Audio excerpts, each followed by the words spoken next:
Right. செல் பகுப்பு. செல் பகுப்பில் 3 முறை இருக்குது. செல் பகுப்பு தெரியும் இல்லையா? ஒரு செல்லு நியூக்ளியஸ் இருக்கும். நியூக்ளியஸில் அந்த குரோமோசோம்லாம் அப்படியே 2 காப்பி ஆகி 2ஆக பிரிஞ்சிடும். பிரிஞ்சு அதுக்கப்புறம் நியூக்ளியஸ் பிரிஞ்சதுக்கப்புறம் இந்த செல்லு 2ஆக உடஞ்சி 2 புது செல் இதே மாதிரி அப்படியே 2 செல் உருவாகும்.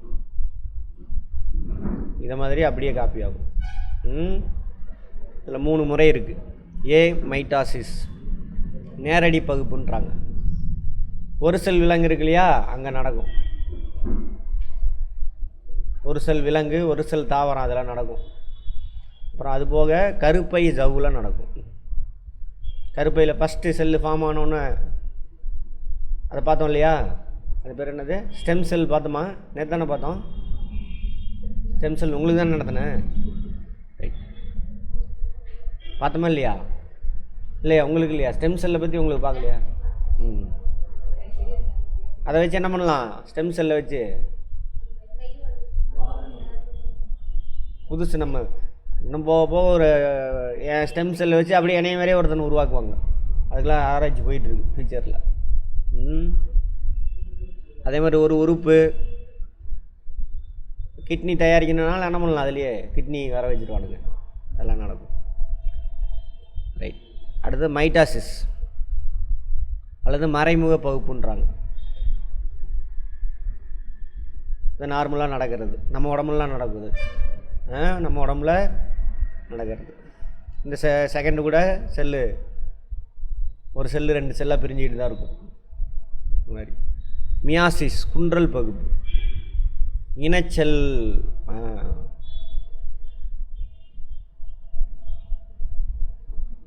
இனச்செல் இது வந்து நார்மலாக அப்படி நடக்காது. சரியா? இங்கே என்ன ஆகுனா பார்த்துருப்போம்.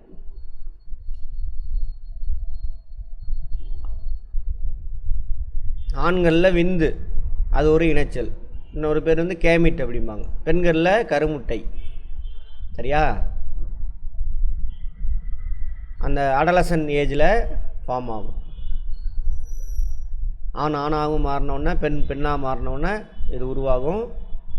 அந்த இனப்பெருக்க உறுப்புலாம் நடக்குது. சரியா? சரி, இங்கே என்ன நடக்கணும்னா, முன்னாடி பார்த்தோம் குரோமோசோம் இப்படி இருக்கும். மொத்தம் எத்தனை இருக்கும் ஒவ்வொரு செல்லுலேயும் குரோமோசோம்? மனித உடலில் 23 இருக்கும். எங்கே இருக்கும்? நியூக்ளியஸ்குள்ளே இருக்கும். செல்லில் நியூக்ளியஸ்குள்ளே இருக்கும். 23 ஜோடி இருக்கும். நார்மல் செல்லில் இப்போ நம்ம உடம்புல நடந்துக்கிட்டு இருக்கிறது மற்ற எல்லா பார்ட்லேயும் அப்படியே 23 ஜோடி காப்பி ஆகி 2 செல்லாக பிரியும். இது நார்மல். மைட்டாசிஸ் இல்லையா, இது இதில் நடக்கும். மியாசிஸில் என்ன நடக்கும்னா, இனப்பெருக்க உறுப்பில் தான் அது நடக்கும். இப்போ ஆணில் பார்த்தீங்க அப்படின்னாக்கா 23 ஜோடி இருக்காது விந்தில். கேமிட் 23 சிங்கிள் தான் இருக்கும். அதேமாதிரி கருமுட்டையில், பெண் இனப்பெருக்க உறுப்பில் கருமுட்டையில் அதேமாதிரி அவங்க அந்த செல்லு எப்படி இருக்கும்? 23 ஜோடி இருக்கும் இல்லையா? இந்த செட்டு மட்டும் ஃபார்ம் ஆகும். கேமிட் அப்படிம்பாங்க. கருமுட்டையில் இது மட்டும் இருக்கும். இங்கே தான் மரபு எல்லாமே இருக்கும். ரைட். இது கருமுட்டை, இது கேமிட் அப்படின்னு சொல்லுவாங்க. இந்த மாதிரியான செல் பிரிதல் அதுக்கு பேர் தானே இது மியாசிஸ் அல்லது குன்றல் பகுப்பு முறை. இனச்செல்கள் அல்லது கேமிட்டுகள் உருவாகிறது. சரி, இப்போ என்ன ஆகும்? கருமுட்டையில் 23 சிங்கிள் இருக்கா, விந்தில் 23 சிங்கிள் இருக்கும். கருமுட்டையில் விந்து உள்ளே பூந்ததுக்கப்புறம் இவங்க எல்லாரும் ஒன்று சேருவாங்க. அப்படியே இவர் கூட இவர் சேருவார். 23 ஃபார்ம் ஆகும்.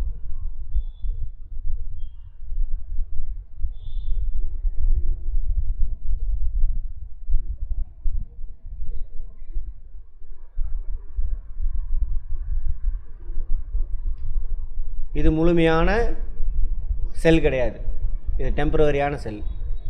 ரொம்ப நாள் கிடையாது, இது ஆயுட்காலம் கம்மியான நாள் தான். சரியா? ரைட். ஃபார்ம் ஆனோன்னா அதான் ஃபஸ்ட்டு செல்லு ஃபார்ம் ஆகும். அம்மாவோட கருவில் ஃபஸ்ட் செல்.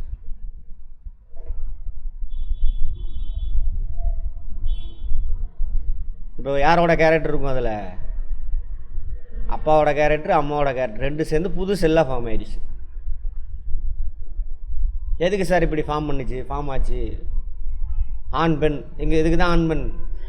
ஆண் கிடையவே கிடையாது இயற்கையில், பெண்ணு தான். ஒரு செல் மீறிலாம் பார்த்தீங்கன்னா தெரியும், ஒரு செல் அப்படியே ரெண்டாக பிரிஞ்சிடும்.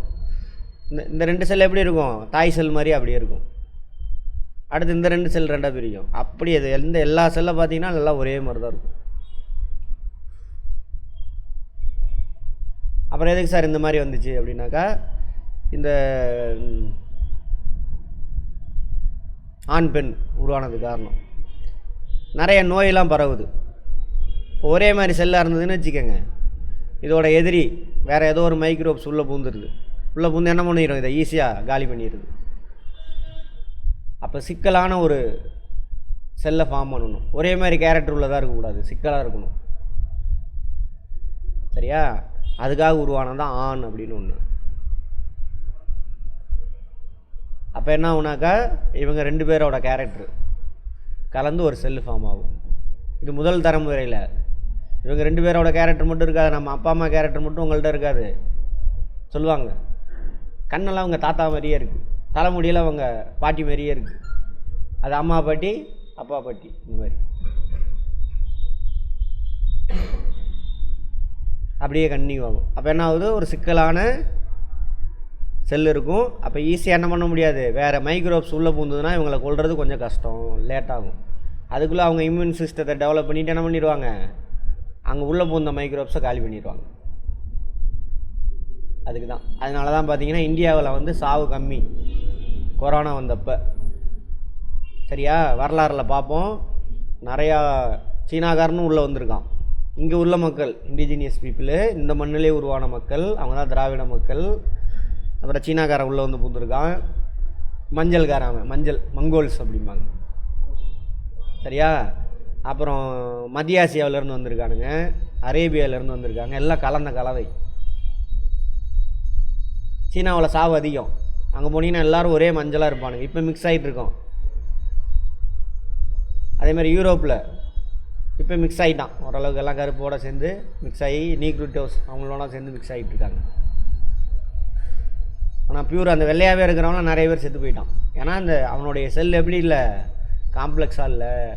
அது இந்தியாவில் பார்த்தீங்க அப்படின்னாக்கா வெள்ளை வெள்ளையர்லேருந்து கட்டை கரையர்னு வரைக்கும் இருப்பாங்க. அதில் நடுவில் மஞ்சள், எல்லாம் கலந்த கலவையாக இருக்குது. அதனால தான் இந்தியா என்னன்னு சொல்லுவாங்க, மனிதர்களின் அருங்காட்சியகம். அருங்காட்சியகத்தில் என்ன இருக்கும்? எல்லா விலங்கும் இருக்கும், எல்லா இது இருக்கும். அது மாதிரி எல்லா ஜீனும் கலந்தது எது? இந்த இந்திய பூமியில் இருக்கக்கூடிய ஜீன் எல்லோரும் கலந்தது தான் இந்தியா. அந்த மாதிரி அதுக்காக தான் இயற்கையை உருவாக்குது. எதுக்கு? அதோட இனம் பாதுகாக்கப்படணும், அதுக்காக. அப்போ நிறையா கேரக்டரு அது மாதிரி. அதே மாதிரி ஆண் பெண் எப்படி சார்? ரெட்டை குழந்தை எப்படி ஃபார்ம் ஆகுதுன்னு பார்த்தோமா? ரெண்டு கருமுட்டை தனித்தனியாக விந்துகள் இணைஞ்சு வந்ததுனாக்கா இவன் ரெண்டு பேரும் ஒரு மாதிரி இருக்க மாட்டான். யாரோ இந்த கேள்வி கேட்டீங்க, இங்கே நீங்களா ஈவினிங்கன்னு தெரில. ரெண்டு கருமுட்டையெல்லாம் ஃபார்ம் ஆகும் ஒரு சில டைமில். நார்மலாக ஒன்று தான் ஒரு கருமுட்டை, சில டைமில் ரெண்டு கருமுட்டை ஃபார்ம் ஆகும். ரெண்டு கருமுட்டையும் தனித்தனியாக இருக்குது, தனித்தனியாக ரெண்டு விந்து, ஏகப்பட்ட விந்து போகும். ரெண்டு விந்து அதில் போய் அந்த விந்தெல்லாம் ஏகப்பட்ட விந்து போகும். அதில் எந்த விந்து சண்டை போட்டு போய் கருமுட்டைக்குள்ளே உள்ளே என்ட்ரு ஆகுதோ அந்த விந்து தான் அது கூட சேர்ந்து புது செல்லு ஃபார்ம் ஆகும், குழந்தைக்கான ஃபஸ்ட்டு செல்லு. அப்போ ரெண்டு கருமுட்டை இருக்குது, ரெண்டு தனித்தனியாக விந்து உள்ளே பூந்து புது செல்லு ஃபார்ம் ஆயிடுச்சுன்னா ரெண்டு குழந்தை. இவங்க ரெண்டு பேரும் ஒரே மாதிரி இருக்கணும்னு அவசியம் இருக்காது. ரெட்டை குழந்தை தான் ஒரே டைமில் தான் பிறந்திருப்பாங்க, ஒரே மாதிரி இருக்கணும்னு அவசியம் கிடையாது. அதே ஒரே கருமுட்டை தான், ஒரு விந்து போயிடுச்சு, ஃபஸ்ட்டு செல்லு ஃபார்ம் ஆயிடுச்சு. அந்த செல்லு என்ன ஆகுது? ரெண்டாக உடையுது, ரெண்டாக உடஞ்சிருச்சு. இந்த செல்லு இதோட காப்பி தான் அப்படியே இருக்கும், இதுவும். அதுக்கப்புறம் இவங்க 2 பேர் தனித்தனியாக இது ஒரு குழந்தையாக மாறிடுது, இது ஒரு குழந்தையாக மாறிடுது. இது காப்பி ஆகி தனியாக ஒரு குழந்தை ஃபார்ம் ஆகிடுது, இது காப்பி ஆகி ஒரு குழந்தை தனியாக ஃபார்ம் ஆகிடுது. இந்த மாதிரி கருவுற்றாதான் 2 பேரும் ஒரே மாதிரி இருப்பாங்க, எந்த சேஞ்சும் இருக்காது. அப்படியே இவனுக்கு என்ன பிளட் குரூப்போ அதே தான் இவனுக்கு இருக்கும். இவன் எவ்வளோ ஹைட் இருக்கானோ அதே ஹைட்டு தான் அவனு இருப்பான். ஆண் பெண்ணாக இருந்தாலும் சரி, ஃபேஸ் கட்லாம் அப்படியே ஒரே மாதிரி இருக்கும். அந்த ரெட்டை குழந்தை அது ஓகேவா? அப்புறம் ஆனா பெண்ணா அப்படின்னு தீர்மானிக்கிறது. 23 ஜோடி இருக்கு இல்லையா குரோமோசோமில், 23 ஜோடி. இதில் 22 ஜோடி மற்ற கேரக்டர்லாம் முடிவு பண்ணும். தலைமுடியோட கலரு, சுருட்ட முடியா, அந்த முடியா, எல்லா விஷயம், ஸ்கின்னு கலரு, கண் எப்படி இருக்கணும், நகை கொண்டு டிசைட் பண்ணும். நகை எவ்வளோ நீளமாக இருக்கணுமா, குட்டையாக இருக்கணுமா, எல்லா அப்பா அம்மா கிட்ட இருந்து 2 கலந்தது வந்திருக்கும். இதே இந்த 22 சரியா? ஃபஸ்ட்டு 23வது இதுன்னு வச்சுக்கோங்க. ஆணாக இருந்தால் இது எக்ஸு, இது ஒய்யாக இருக்கும். பெண்ணாக இருந்தால் என்னமா இருக்கும்? XX. அந்த 23வது ஜோடி பெண்ணாக இருந்தால் 23வது ஜோடி குரோமோசோம் இருக்குல்ல, அது மட்டும் 2மே XX இருக்கும். 2மே XX இருந்தால் 23வது ஜோடி அந்த குழந்தை பெண் குழந்தையாக இருக்கும். சரியா? ஒன்று எக்ஸு ஒன்று ஒய்யாக இருந்தாக்கா அந்த குழந்தை என்னவாக இருக்கும்? ஆணாக இருக்கும். இவ்வளோ தான் வித்தியாசம் ஆணுக்கு பெண்ணுக்கும். மற்றபடி எல்லா கேரக்டரும் ஒரே மாதிரி தான் இருக்கும். பூமிக்கு எல்லோரும் 2 பேரும் சமந்தான். ஆமாம். சரி, இப்போ இந்த 23வது ஜோடி இருக்கு இல்லையா, இப்போ இந்த ஆணிலேருந்து பிரிஞ்சு வந்ததில்ல, இது இந்த பார்ட்டு இங்கே சேருது. இது இந்த எக்ஸ் பார்ட்டு பிரிஞ்சு சேர்ந்துருந்தால் இதுவும் எக்ஸு, இதுவும் எக்ஸு. அப்போ குழந்தை என்னவா இருக்கும்? பிறக்கிற குழந்தையும் பெண். அதே இந்த ஆணோட கருதிலேருந்து கேமிட்டிலேருந்து இந்த ஒய் பார்ட்டு பிரிஞ்சு இதில் சேர்ந்துருந்தால் எக்ஸ் ஒய்யாக ஃபார்ம் ஆகும். அப்போ அந்த குழந்தை என்னவா இருக்கும்? ஆண் குழந்தையாக இருக்கும். புரிஞ்சுதா? அந்த 23வது ஜோடி தான் தீர்மானிக்கிறது. அப்போது ஒருத்தருக்கு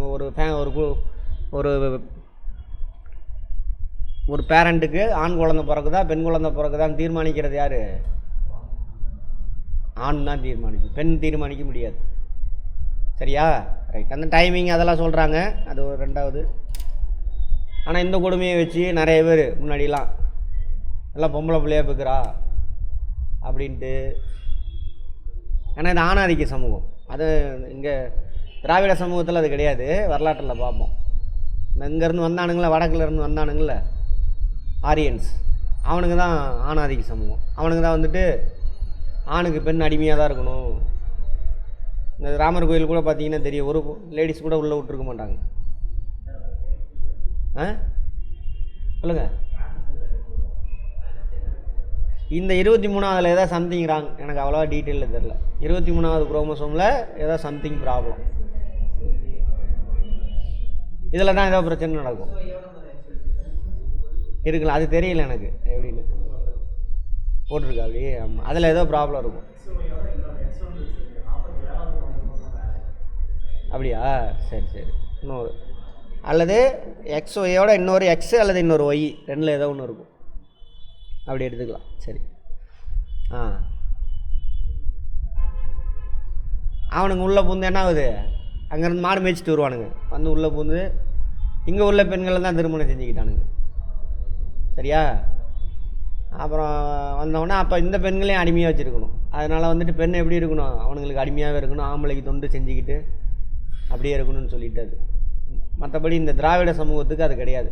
திராவிட சமூகம்னு ஏன் அந்த வார்த்தையை சொல்கிறேன்னா, இந்த இந்திய துணைக்கண்டம் முழுவதும் இருந்தவங்க அவங்க. தமிழ், தெலுங்கு, மலையாளம், அதெல்லாம் சேர்த்து சொல்கிறேன். சரி.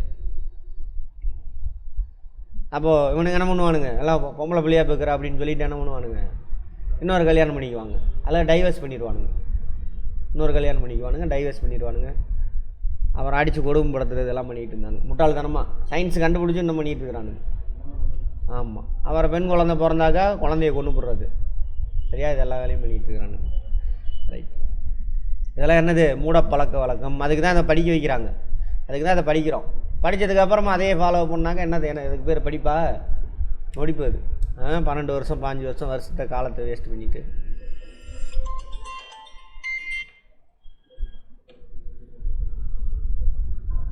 ரைட். அடுத்தது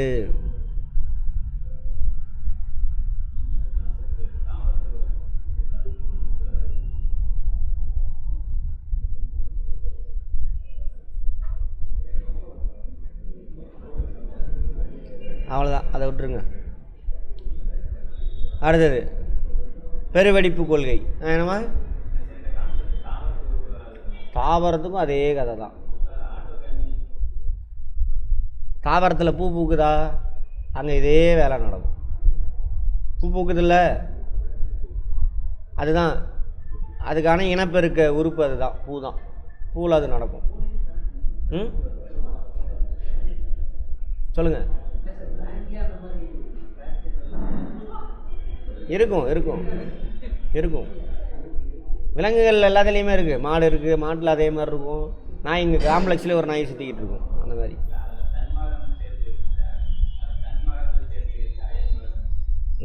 அவர் ஒன்று கேட்குறாரு, பின்னாடி வரும், இருந்தாலும் இப்போயே சொல்லிடுறேன். தன்மகரந்த சேர்க்கை அப்படின்னா இங்கே பாருங்க, பூவுக்குள்ள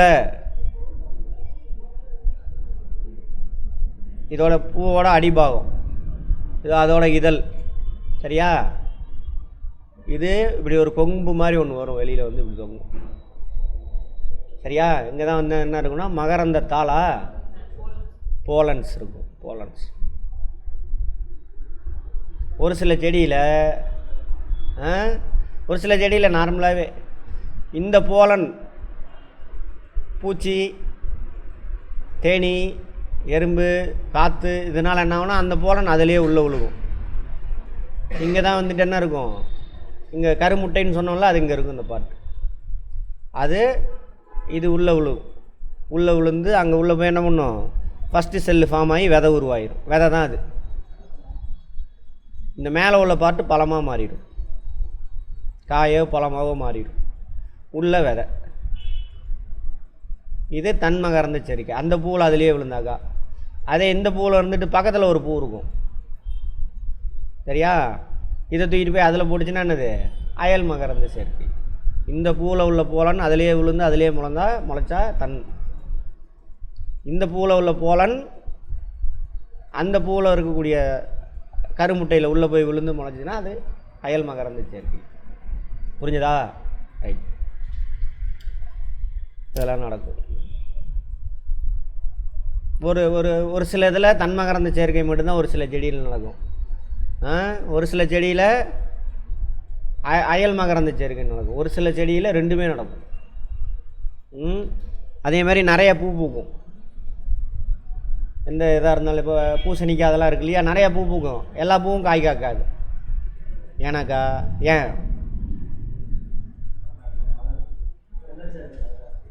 இந்த போலன் அதுக்குள்ளே விழுந்திருக்காது. இந்த போலன் அதுக்குள்ளே விழுந்திருக்காது. இது உள்ளே விழுந்தாதான் ஃபஸ்ட்டு செல்லு ஃபார்ம் ஆகிட்டு இந்த இது வந்து காயாக பெருசாகும். இல்லைன்னா என்ன ஆயிரும், வாடி போய் கீழே தண்டு குண்டாக இருக்கும். நீங்கள் பூ பூக்கும் பொழுதே பாருங்கள், அடியில் ஒன்று இப்படி குண்டாக இருக்கும். இப்போ பரங்கிக்காய் சீசன்லாம் முடிஞ்சிருக்கும். இப்போ தான் முடிஞ்சிருக்கும் பரங்கிக்காய், பூசணிக்காய் ஏதோ ஒன்று. ஆனால் காய்ச்சிருக்காது, வெம்பி போயிருக்கும். என்னென்னா அதில் வந்து மகரந்த சேர்க்கை நடக்கலை. பாலினேஷன் இங்கிலீஷில் அவன் தான் நம்ம பாலினேஷன், மகரந்த சேர்க்கை நடந்திருக்காது. போய் விதை இல்லாத பழம் சொல்கிறானுங்கள்ல, விதை இல்லாத பழம். இந்த மாதிரி பாலினேஷன் நடக்காத அந்த காயில் கொஞ்சம் ஹார்மோன் இருக்குது. தாவரத்தோட ஹார்மோன் தான் எடுத்து அது மேலே தெளித்து விடுவாங்க. பாலினேஷன் நடக்காமல் என்ன ஆயிரும், அந்த காய் இந்த பெருசாக ஆரம்பிச்சிடும். அதனால தான் விதை இருக்காது, விதை இல்லாத பழங்கள். புரிஞ்சதா? ரைட். பாலினேஷன் நடக்கலைன்னா முதல்ல அந்த காய் பெருசாகாது. பாலினேஷன் மகரந்த சேர்க்கை நடக்காமல் அந்த காயை பெருசு பண்ணுறதுக்கு என்ன பண்ணுவாங்க? பழமாக மாற்றுறது, காயாக மாற்றுறது. இந்த தர்பூசணிலாம் பாருங்கள், விதை இல்லாத தர்பூசணிலாம் வரும். அதில் ஒரு ஹார்மோன் இருக்குது, அது மேலே தெளிச்சு விடுவாங்க. அதுவும் அதில் இருந்து எடுக்கிறது தான். அது பெருசாகுது. சரியா? ரைட். என்னம்மா பார்த்தது இல்லையா? திராட்சை கூட இருக்கு விதை இல்லாதது. தர்பூசணி இருக்கு விதை இல்லாதது இருக்கு.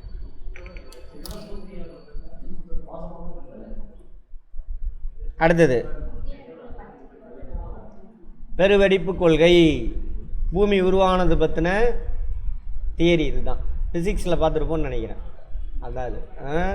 அதில் 13.7 பில்லியன் போட்டிருக்கும், இதில் 15 பில்லியன் போட்டிருக்கான்.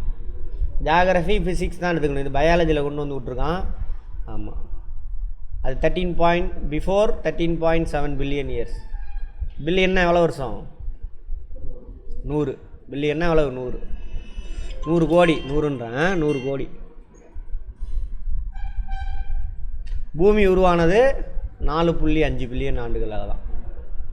இது வெடித்து புகையாக போய் அங்கங்கே நட்சத்திரம் உருவாகி அந்த நட்சத்திரத்துலேருந்து ஒரு நட்சத்திரத்துலேருந்து வெளியில் வந்த ஒரு பாறை குழம்பு தான் இது நம்ம பூமி. சூரியன் இருக்கு இல்லையா, சூரியன்லேருந்து வெடித்து வந்த ஒரு பாறை குழம்பு. அது மேலே மட்டும் இப்போ கூலிங் ஆகிருக்கு, மேலே மட்டும். உள்ளுக்குள்ளே என்ன இருக்குது? பாறை குழம்பாகவே இருக்குது. அந்த மேலே கூலிங் ஆனதில் அந்த கெமிக்கல் ப்ராசஸ் நடந்து சின்ன ஒரு செல் உயிரியிலேருந்து அது ஃபார்ம் ஆகி அது பரிணாம வளர்ச்சி அடைஞ்சு நம்மளை மாதிரி பெரிய ஜந்துக்கள்லாம் வந்திருக்கும். ரைட். அப்போ பூமிக்கே 4.5 பில்லியன் தான் இது. அப்போ எவ்வளோ? எத்தனை கோடி வருஷம்? 450 கோடியா? பூமி தோன்றிய 500 மில்லியன் ஆண்டுகளுக்கு பிறகு. 500 மில்லியன்னா எவ்வளோ? 50 கோடி. பூமி தோன்றின 50 கோடி ஆண்டுகளுக்கு பின்னாடி என்ன ஆயிடுச்சு? உயிரினம் தோன்றிடுச்சு. பூமி அது ஒரு பாறை குழம்பு, சூடாக இருக்குது. அப்புறம் எரியறதுக்கு மேலே ஒன்றும் இல்லை, அதுக்கிட்ட எரிபொருள் இல்லை. அதனால் மேலே மட்டும் கூலிங் ஆகுது. உள்ளுக்குள்ள ஆனால் பாறை குழம்பு கொதிச்சிக்கிட்டே இருக்குது. அப்போ அந்த பாறை குழம்பு உள்ளேருந்து என்ன, அது வெடிச்சு மேலே வந்து கொட்டுது. அப்போ உள்ளுக்குள்ளேருந்து வந்த பாறை குழம்புலேருந்து நீராவி வருது நிறையா. H2O molecule வெளியேறுது. அந்த H2O மாலிகுல் ஒரு ஸ்டேஜில் கூலிங் ஆகி மேலே போய் கூலிங் ஆகி திரும்ப என்ன ஆகுது? மழையா பூமி மேலேயே கொட்டுது. இப்படி இந்த சைக்கிள் நடக்குது. மேற்பரப்பு ஃபுல்லாக கூலிங் ஆயிடுச்சு பாறை. அதுக்கப்புறம் மழையாக கொட்டுதா, இந்த தண்ணி ஓட என்ன பண்ணுது? மண்ணெல்லாம் அரிச்சிட்டு போய் பள்ளமாக இருக்கிற இடத்துல போய் தண்ணி சேர்ந்துக்குது. அதுதான் கடல். மேடாக இருக்கிற பகுதி அது பாட்டில் இருக்குது. மேடாக இருக்கிற பகுதியில் மழை கொட்டுச்சுனாக்கா இதை அரிச்சிட்டு போய் மண்ணெல்லாம் அங்கே சேர்த்துது. இந்த சைக்கிள் நடந்துக்கிட்டே இருக்குது. அப்போ கெமிக்கல் ப்ராசஸ் ஆட்டோமேட்டிக்காக நடந்து என்ன ஆகுது? முதல் உயிரினம் தோன்றுது. எங்கே தோன்றுது முதல் உயிரினம்? நீர்லையா நிலத்துலையா? நீரில் தான் முதல் உயிரினம். அது என்னவா இருக்கும்? தாவரமாக விலங்காக இருக்குமா? தாவரம்.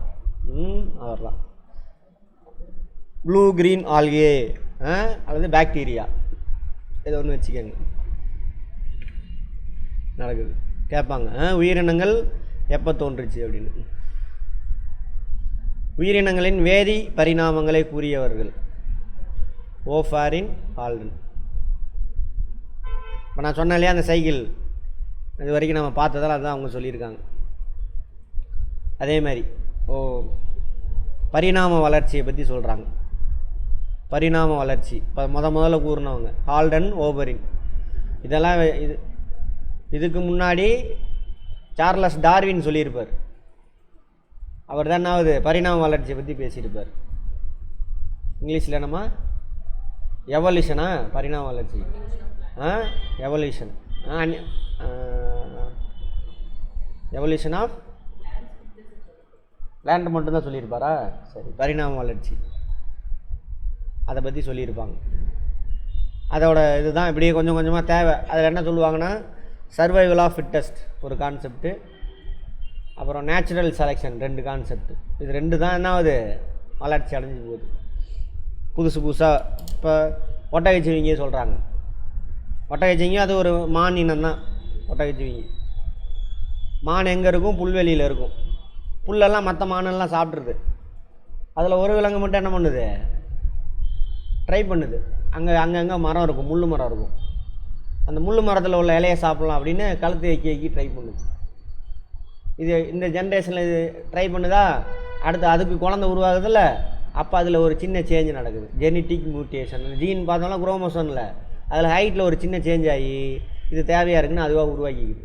அப்போ கழுத்து கொஞ்சம் நீண்டு என்ன ஆயிடுச்சு, எந்த மான் ட்ரை பண்ணிச்சோ அந்த மானுக்கு மட்டும் கழுத்து நீந்து அது ஒரு தனியாக ஸ்பீசிஸாக மாறிடுச்சு. எந்த மான் ட்ரை பண்ணி அவங்களாம் என்ன மானாகவே இருக்காங்க. இதுக்கு எது காரணம், சர்வைவல் ஆஃப் ஃபிட்டஸ்ட். அந்த தியரி சர்வைவல் ஆஃப் ஃபிட்டஸ்ட்னால் இந்த சூழ்நிலையில் எது போராடி வாழ முயற்சிக்குதோ, போராடி அந்த சூழ்நிலைக்கு தகுந்த மாதிரி தண்ணியை மாற்றிக்குதோ அந்த உயிரினம் மட்டும் தான் வாழ முடியும். அப்போ அந்த டைனோசர் இதெல்லாம் செத்து போனதுக்கு அதுதான் காரணம். சூழ்நிலைக்கு தகுந்த மாதிரி என்ன பண்ண முடியல, அவங்களால மாற்றலை, அதுதான் காரணம். அப்படி வளர்ச்சி அடைஞ்சு வந்த ஹையஸ்ட்டு பெரிய அளவில் வளர்ச்சி அடைஞ்சது யார், நம்ம. எல்லாத்துக்கும் மேலே நம்மளாம் ஊர்வனை சொல்லியிருப்பேன் அன்றைக்கி. கரப்பாம்பூச்சிலாம் யார், கரப்பாம்பூச்சி மீன் எல்லாமே யார், நம்மளோட முன்னோர்கள். கடலில் அந்த ஒரு செல் உயிரி உருவாகுது, அப்புறம் பிளான்ட்டு, அப்புறம் ஒரு செல் அனிமல்ஸ் உருவாகுது, அமீபா அது மாதிரி. அப்புறம் இவங்களாம் கூட்டமாக சேர்ந்து வாழ ஆரம்பிக்கிறாங்க. அப்புறம் எலும்பே இல்லாமல் மேலே மட்டும் எலும்பு உள்ளது. ஜெல்லி ஃபிஷ்ஷிலேருந்து வந்தது தான் ஆமை நத்தையெல்லாம். பாதுகாப்புக்காக மேலே ஓட உருவாக்கிக்குது, சரியா. அதுக்கப்புறம் என்ன ஆகுது, போக போக மேலே ஓடு இல்லாமல் என்ன பண்ணுது, அதே ஒரு சில உயிரினங்கள் அதோட உடம்புக்குள்ளே ஓட உருவாக்குது, எலும்பை. அது என்னது எடுத்துக்காட்டு, மீனுக்குள்ளே அதை உருவாக்கிக்குது. அப்புறம் அந்த மீன் என்ன ஆகுது, நீந்துறதுக்காக அந்த துடுப்பு கிடுப்பு அதெல்லாம் இருக்குது. அந்த மீனோட துடுப்பு தான் நம்ம கையின்றாங்க. நமக்கு வால் இருந்திருக்கு தெரியுமா, வால் இன்னும் இருக்குது. முழு தண்டு வடத்தோட எட்ஜு கீழே இருக்கும். அங்கே வால் இருந்ததுக்கான இன்னும் இப்படி இருக்கும், கொக்கி மாதிரி இருக்கும். அது அந்த மீனோட முள் இருக்குல்ல, அதுதான் நம்மளோட உடல் எலும்பு, வளர்ச்சி அடைஞ்சிருக்கு. அதுக்கப்புறம் மீன் என்ன ஆகுது, மீன் தான் நீண்டு பாம்பாக மாறுது. பாம்பு சாப்பிட்லாம் சார், மீனும் பாம்பும் ஒன்று தான், சாப்பிட்லாம், தப்பு இல்லை. பாம்பாக மாறுது, தண்ணி பாம்பு. அதுக்கப்புறம் என்ன ஆகுது, தாவரங்கள்லாம் கொஞ்சம் கொஞ்சமாக படர்ந்து வெளியில் வருது. தண்ணியிலையும் நிலத்துலேயும் வாழக்கூடிய தாவரம்லாம் வருது. அப்போ அதை காலி பண்ணணும்ல, அதை சாப்பிட்றதுக்கு என்ன பண்ணுது, இவங்க ட்ரை பண்ணி வராங்க. ஊர்வனை, ஆம்ஃபிபியன். ஊர்வனை எல்லாம் பெரும்பாலும் ஆம்ஃபிபியன், நீர் நிலத்தில் ரெண்டு வாழக்கூடியது. அப்புறம் மேலே வந்து பாம்பெல்லாம் ஊறிக்கிட்டு இருக்கா, அதுக்கு தேவைப்படுது மீன். அந்த மாதிரியான அதோட துடுப்பு என்ன ஆயிடுது, கை காலாக மாறிடுச்சு. ரெப்டைல்ஸ் கையில் தவந்து போகிறது இதெல்லாம். அப்புறம் அந்த ரெப்டைல்ஸ் என்ன பண்ணுது, இப்போ எக்ஸாம்பிள் முதல்ல சைடில் தள்ளி தான் போகும் அது ரெப்டைல். அது கொஞ்சம் ஊன்றி நடக்கிறதுக்கு ட்ரை பண்ணுது, என்ன ஆகுது, கால் நீண்டு தரையிலேருந்து உயரமாக வந்துடுது கால். அப்புறம் அதில் ஒரு சில விலங்கு என்ன பண்ணுது, முன்னங்காலை தூக்கிக்கிட்டு வேகமாக ஓட ட்ரை பண்ணுது. கங்காரு அந்த மாதிரி இதெல்லாம், குரங்கு இதெல்லாம் 4 காலில் இருந்து என்ன ஆகுது, கொஞ்சம் நிமிர்ந்து வருது. அப்புறம் பர்மனண்டாகவே கிராவிட்டிக்கு எதிராக என்ன பண்ணுறாங்க, நேராக நிற்கிறாங்க. அவங்க தான் யார், இந்த சிம்பன்சி அந்த மாதிரி ஆளுங்களாம். அதுலேருந்து அப்படியே வந்தோன்னா ஹோமோசேப்பியன்ஸ் நம்ம. அவங்களோட இவனுக்கு ஏன் சார் நம்மளுக்கு மனிதனுக்கு இவ்வளோ சிந்தனை திறன் பகுத்தறிவுலாம் வந்தது அப்படின்னாக்கா, இவன் கிராவிட்டி மண்ணுக்கிட்ட இருந்து என்னங்க இருக்கான், தலை மூளை மேலே வரைக்கும் வந்துடுச்சு. அது ஒரு காரணம். இன்னும் ரிசர்ச் போயிட்டே இருக்கு. அதான் பரிணாம வளர்ச்சி. மனிதனுடைய கை, பூனையினுடைய முன்னங்கை அது அடிக்கும் பாருங்க, பூனை எடுத்து நம்மளை மாதிரி அடிக்கும். திமிங்கலத்தோட துடுப்பு, வவ்வாலோட இயற்கை, எல்லா எலும்பும் ஒரே அமைப்பு பெற்றிருக்கும். படத்தை எடுத்து பார்த்திங்கன்னா தெரியும். நம்ம கை மணிக்கட்டிலேருந்து எப்படி எலும்புகள் வந்து பிரிஞ்சு போகுது அதே மாதிரி இருக்கும் எல்லாம். பரிணாம வளர்ச்சி இதெல்லாம் வச்சு தான் சொல்கிறாங்க. அப்புறம் அதே மாதிரி மனிதனில் காணப்படும் எச்ச உறுப்புகள், இது ஒரு காலத்தில் இருந்தது. அதே மாதிரி நீங்கள் எந்த உறுப்பை அடிக்கடி பயன்படுத்துகிறோமோ அது வலிமையாகி இன்னும் அடுத்த லெவலில் நீட்சி பெறும். எந்த உறுப்பை நீங்கள் பயன்படுத்தலையோ அந்த உறுப்பு என்ன ஆயிரும், கட்டாயிரும் ஆட்டோமேட்டிக்காக. அதுக்கு தான் எடுத்துக்காட்டு சொல்கிறாங்க. எச்ச உறுப்பு குடல் வால் கேள்விப்பட்டீங்களா? அப்பண்டிக்ஸ்னு இருக்கும் வயிற்றில். பெருங்குடல் ஸ்டார்ட் ஆகிற இடத்துல ஒரு இப்படி ஒரு இது மாதிரி இருக்கும், பார்த்துருக்கீங்களா? அப்பண்டிக்ஸ் ஆப்ரேஷன்லாம் பண்ணுவாங்களே.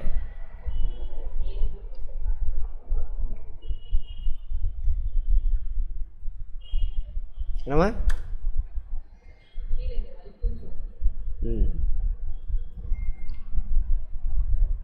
இந்த பாருங்க, இது இந்த பெருங்குடல் ஸ்டார்ட் ஆகிற இடத்துல சிறுகுடல் இங்கே சேர்ந்து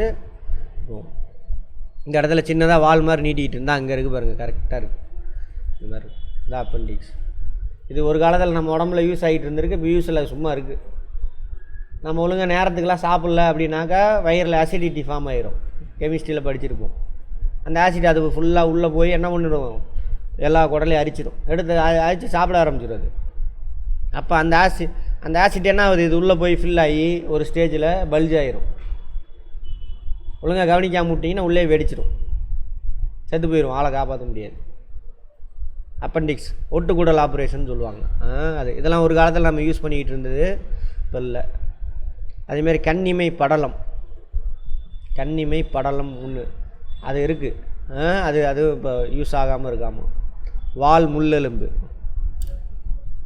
தண்டுவட எலும்பினுடைய வால் பகுதி.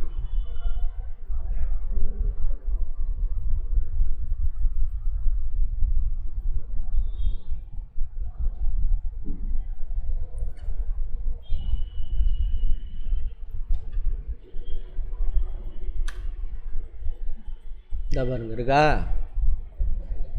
அதேமாரி குழந்தைகளை பார்த்தீங்கன்னாக்கா ஸ்கேன் எடுப்பாங்க, வால் முளைச்ச மாதிரியே இருக்கும் இந்த பார்ட், இந்த இடத்துல கோக்கி மாதிரி. இதெல்லாம் ஒரு காலத்தில் வால் இருந்திருக்கு நமக்கு, அது கட் ஆயிடுச்சு, நின்றுட்டோம். வால் எதுக்கு இருக்குன்னா பேலன்ஸ் பண்ணுறதுக்காக இருக்கும். வால் குரங்கு இதுக்கெல்லாம் வந்து பேலன்ஸ் பண்ணுறதுக்காக இருக்கும். இப்போ நம்ம தான் நேரடியாக நின்றுட்டோமே நிமிந்து, அதனால் அதெல்லாம் கட் ஆயிடுச்சு. இதெல்லாம் வச்சு தான் என்ன பண்ணுறாங்க, பரிணாம வளர்ச்சி தான் மனிதன். ஆமாம், இதை தான் இவனுங்களுக்கு பிடிக்க மாட்டாங்குது. யாருக்கு? ஆளுநர் ரவிக்கு, இதுக்கெல்லாம். டார்வின்லாம் திட்டுறான் வந்துக்கிட்டு, குரங்குலேருந்து மனுஷன் வந்தான்னு சொல்கிறான், அப்படி இப்படின்னு. அடுத்தது தொல்லுயிரியலின் தந்தை லியோனார்டோ டாவின்சி. தொல்லுயிரியல்னா என்ன அர்த்தம்? பழமையான உயிர்கள் அதோட எச்சத்தெல்லாம் எடுத்து ஆய்வு செஞ்சு இப்படி தான் வாழ்ந்துருக்காங்க அப்படின்னு கண்டுபிடிக்கிற, அதை பற்றி படிக்கிற படிப்பு. இயற்கை தேர்வு கோட்பாட்டை வழங்கியவர் சார்லஸ் டார்வின். நேச்சுரல் செலெக்ஷன் சொன்னோம் இல்லையா, இது ஒட்டகைச்சிவிங்க சொன்னோம்ல, அது அந்த சூழ்நிலைக்கு தகுந்த மாதிரி அதோட உடல் உறுப்பை மாற்றிக்குது, அதான் நேச்சுரல் செலெக்ஷன். அதுக்கு நிறையா எவிடன்ஸ்லாம் கொடுப்பார் இவர். அவர் எழுதின புத்தகம் சிற்றினங்களின் தோற்றம் 1859. அதை அப்போ நிறையா கிரிட்டிசைஸ் பண்ணாங்க, அப்புறம் அதை தான் ஏற்றுக்கிட்டு ஆக வேண்டியதாக போச்சு.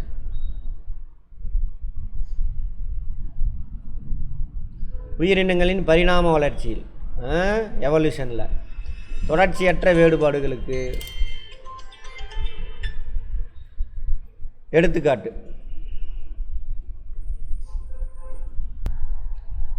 தொடர்ச்சியற்ற வேறுபாடுகளுக்கு எடுத்துக்காட்டு. இப்போ திடீர்னு அவங்க அப்பா அம்மா யாருக்குமே என்ன இருக்காது, 6 விரல் இருக்காது, இவனுக்கு மட்டும் 6 விரல் வந்துடும். அதுக்கு எக்ஸாம்பிளாக சொல்கிறாங்க. அதே மாதிரி குட்டை கால்களுடைய ஆண்கான் செம்மறி ஆடாமல், அதெல்லாம் அதுக்கு எடுத்துக்காட்டு.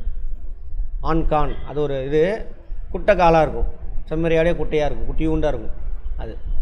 இது ஆனால் இது தொடராது, அப்படியே தொடர்ந்தால் எல்லாத்துக்கும் 6 விரல் வந்துருக்கணும், அப்படி இல்லை, தொடர்ச்சியற்றது. தொல் தாவரவியலின் தந்தை இவர், தொல் உயிரியலின் தந்தை இவர் லியோனார்டோ டாவின்சி. இது தொல் தாவரவியல், தாவரத்தை பற்றி மட்டும் ஆய்வு செஞ்சுருக்கார். கஸ்பர் மரியா வான் ஸ்டென்பர்க். அடுத்து இந்திய தொல் தாவரவியலின் தந்தை பீர்பால் சகானி. வாழும் தொல் உயிரி படிவத்திற்கு எடுத்துக்காட்டு.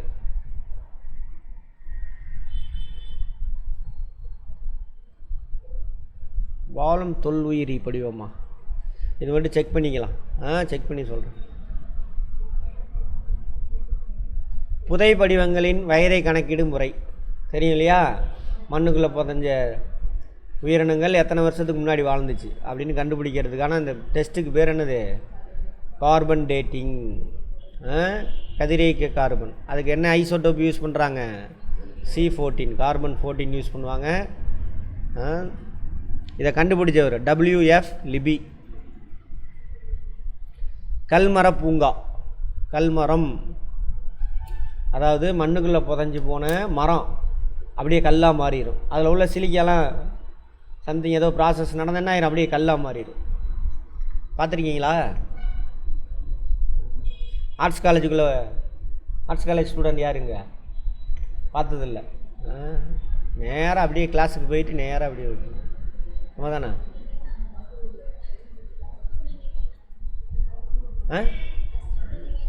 ஃபஸ்ட்டு பில்டிங் முன்னாடியே தான் இருக்குது.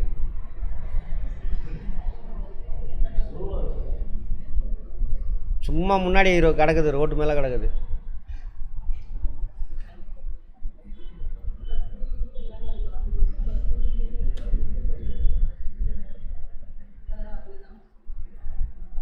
இப்பயாவது பார்த்தேன் பார்க்கலன்னு சொல்லுங்க பாப்போம்.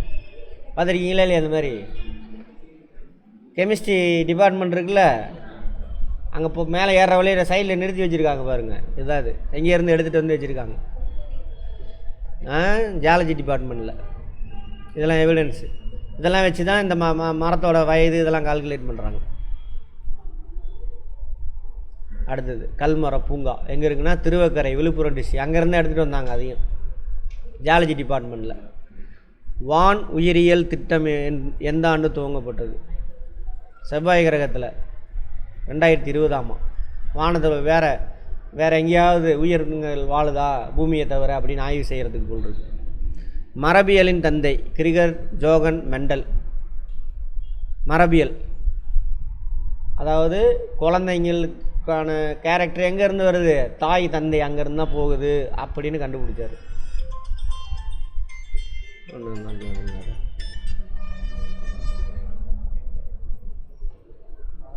Gregor Johan mental. அவர் இப்படி ஒரு மரபுலேருந்து இன்னொரு மரபு கடத்தப்படுது, ரெண்டோட மிக்சர் அந்த விஷயம்லாம் பார்த்தோம்ல ஜெனட்டிக் சம்மந்தமாக.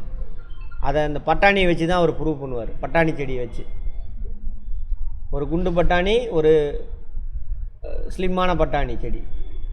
ஒரு பட்டாணி வந்து மஞ்சள் பூவு, இன்னொரு பட்டாணி ஏதோ வேறு கலர் பூ இருக்குது.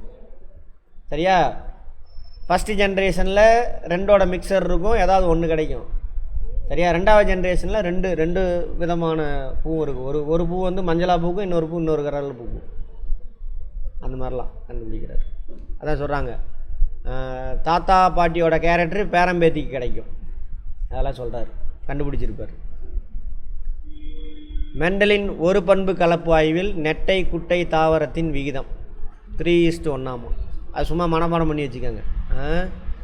மெண்டலிப்பின் ஒரு பங்கு கலப்பின் ஜீனாக்கம் விகிதம் 1:2:1.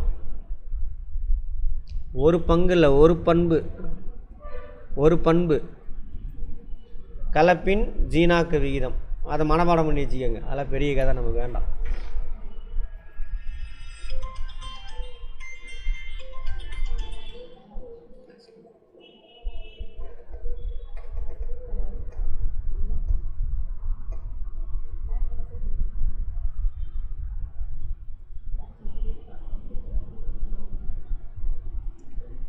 இந்த குரோமோசோம் இருக்கு இல்லையா, இந்த மரபியல் ஒரு ஜென்ரேஷன்லேருந்து அடுத்த ஜென்ரேஷனுக்கு அவங்க குழந்தைங்க அவங்களுடைய கேரக்டர்லாம் கடத்தப்படுது அப்படின்னு சொல்லிட்டு அந்த குரோமோசோம் சம்பந்தமான டீட்டெயிலான ஆய்வு இவர் தான் கண்டுபிடிச்சி சொல்கிறார். யார்? DH Morgan.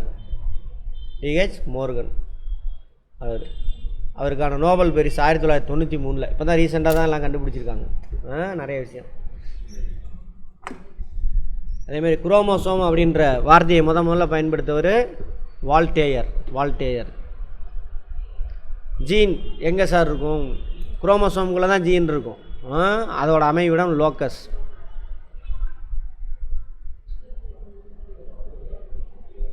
ஒரு செல்லோட முதுமையை உணர்த்தும் கடிகாரங்களாக பயன்படுவது வந்து ஃப்ளோமியர். ஆமாம், பீலோமியர். பால் குரோமோசோம்கள் ஆட்ரோசோம் என அழைக்கப்படும். பால் குரோமோசோம்னா இது தெரியுதா? ஆனா பெண்ணான்னு தீர்மானிக்கிறது. அந்த 23வது ஜோடி இருக்குல்ல, அதுக்கு பேர் ஹெட்ரோசோம் அப்படின்றாங்க. ஹெட்ரோசோம். மனித குரோமோசோம்களில் முதல் 22 ஜோடி ஆட்டோசோம் எனவும் 23வது ஜோடி அல்லோசோம் அல்லது பால் குரோமோசோம், பால்னா என்னது, ஆனா பெண்ணா எனவும் அழைக்கப்படும். முக்கியமான கொஸ்டின். உடல் செல்கள் இரு மைய நிலை செல்கள் எனவும் அழைக்கப்படும். உடல் செல்னா என்னது, நம்ம உடம்புல இப்போ பிரியுதில்ல 23 ஜோடி, கரெக்டாக அதில் எல்லா செல்லுலையும் இருக்கும் குரோமோசோம். இனச்செல்கள் ஒற்றை மைய செல்கள், ஜோடி இருக்காது. என்ன இருக்கும், 23 மட்டும்தான் இருக்கும். உடல் செல்ல ஜோடி 23 ஜோடி இருக்கும். அதான்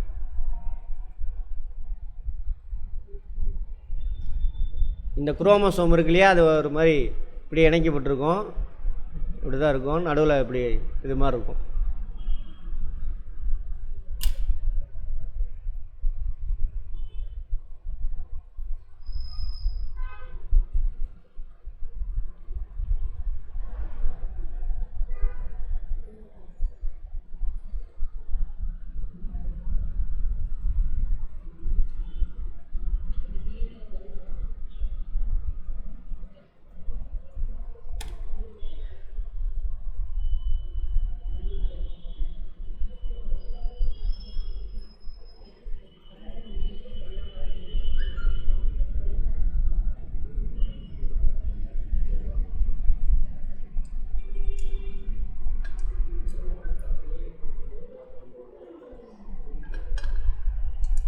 நெட் இல்லை.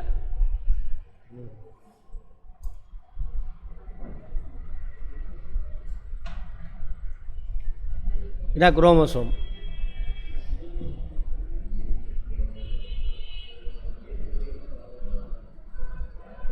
இது அப்படியே பிரிச்சிங்க அப்படின்னா இதான் ஜோடி ஜோடியாக சொன்னால, இதை பிரித்து உள்ளே போனோம்னா அங்கே பாருங்கள் இப்படி இருக்கும், இந்த மாதிரி வந்துடும், ஸ்பைரல் ஷேப்பில் இருக்கும்.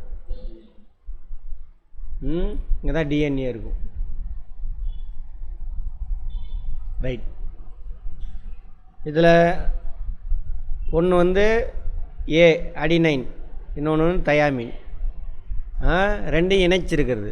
நடுவில் இணைக்கிறது எது சார்னா ஹைட்ரஜன். 2 ஹைட்ரஜன் இணைச்சிருக்குமா.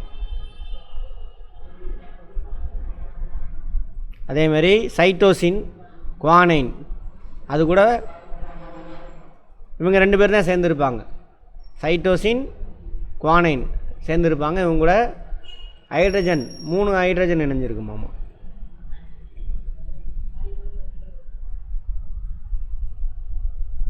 அதே மாதிரி டிஎன்ஏ நைட்ரஜன் காரம் இணையுறுத்தலுக்கான விதி, அதுக்கு பேர் சார்காப்.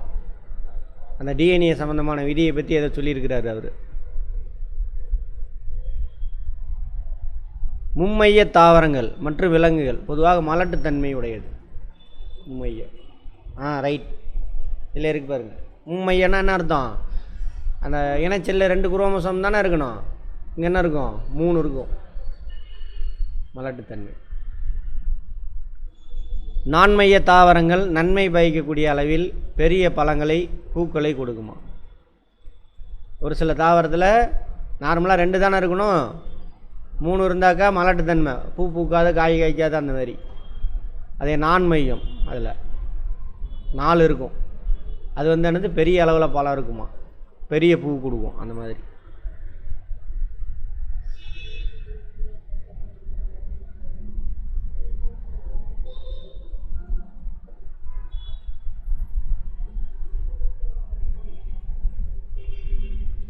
டவுன் நோய், கூட்டு நோய், அதை எதை சொல்கிறாங்கன்னு தெரில.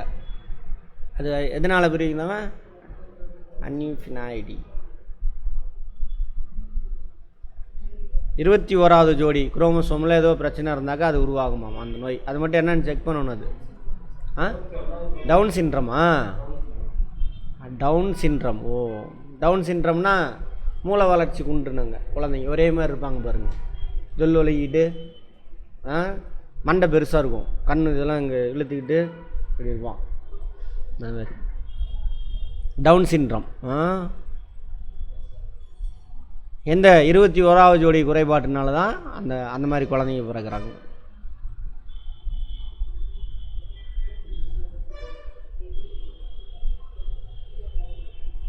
அதேமாரி இரத்த சோகை நோயின்னு சொல்லுவாங்க, கதிரருவால் அப்படின்னு சொல்லிட்டு. இதுவும் அதேமாரி ஜீனில் ஏதோ பிரச்சனை ஏற்படுறதுனால. தாவர ஹார்மோன். தாவரத்தில் ஹார்மோன் இல்லையா சார்? எப்படி நம்ம உடம்புக்குள்ளே நம்ம உடல் உறுப்புகளை உள்ளுக்குள்ளே உள்ள உறுப்புகளை வேலை செய்கிறதுக்கு ஹார்மோன் தான் முக்கியமான ஆளுங்க. அது மாதிரி தாவரத்துக்கு ஹார்மோன்கள். தாவர ஹார்மோனில் முதல்ல கண்டுபிடிக்கப்பட்ட ஹார்மோன் ஆக்சின்.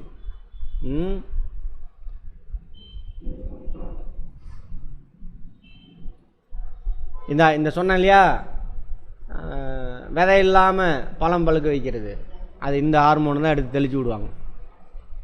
விதையெல்லா தர்பூசணி, விதையெல்லா திராட்சை, விதையெல்லா எலுமிச்சை, அதுக்கெல்லாம் இந்த ஹார்மோன் தான் யூஸ் ஆகுது. இளநீரில் ஹார்மோன் இருக்குது, சைட்டோகைனின் அப்படின்ற ஹார்மோன் இருக்காமல் இளநீரில். மக்காசோளத்திலேருந்து பிரித்தெடுக்கப்படக்கூடிய ஹார்மோன் சியாட்டின். அதே மாதிரி கனிகள் பழுப்பதை ஊக்குவிக்கும் ஹார்மோன் எத்திலின். அது மேலே தெளித்து விட்டாங்கன்னா சீக்கிரம் பழுத்துரும். காயாக வெட்டியாச்சு, இந்த ஹார்மோன் இருந்து தெளித்து விட்டிங்கன்னா என்ன ஆயிரும், சீக்கிரம் பழுத்துரும். விலங்குகளில் ஹார்மோனை சுரப்பவை நாளமில்லா சுரப்பிகள். எத்தனை இருக்குது? அது மாதிரி ஒரு 6 இருக்கும்னு நினைக்கிறேன். எத்தனை இருக்கும்? எண்டோக்ரைன் சிஸ்டம், அதில் முக்கியமானவங்க இவங்க தான். உள்ளுக்குள்ளே உள்ள உறுப்புகள்லாம் வேலை செய்ய வைக்கிறவங்க.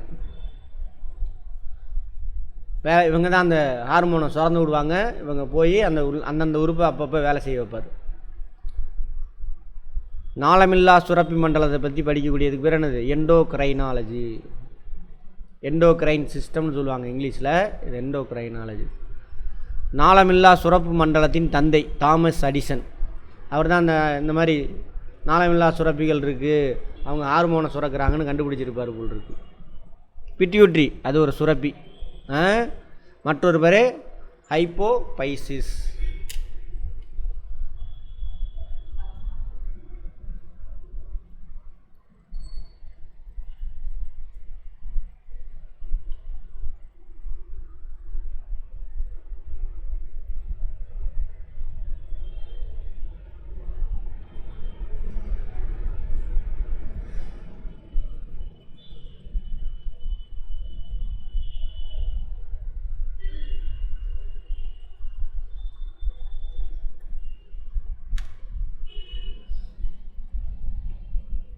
இங்கே பாருங்கள் எங்கெங்கே இருக்கிறாங்கன்னு.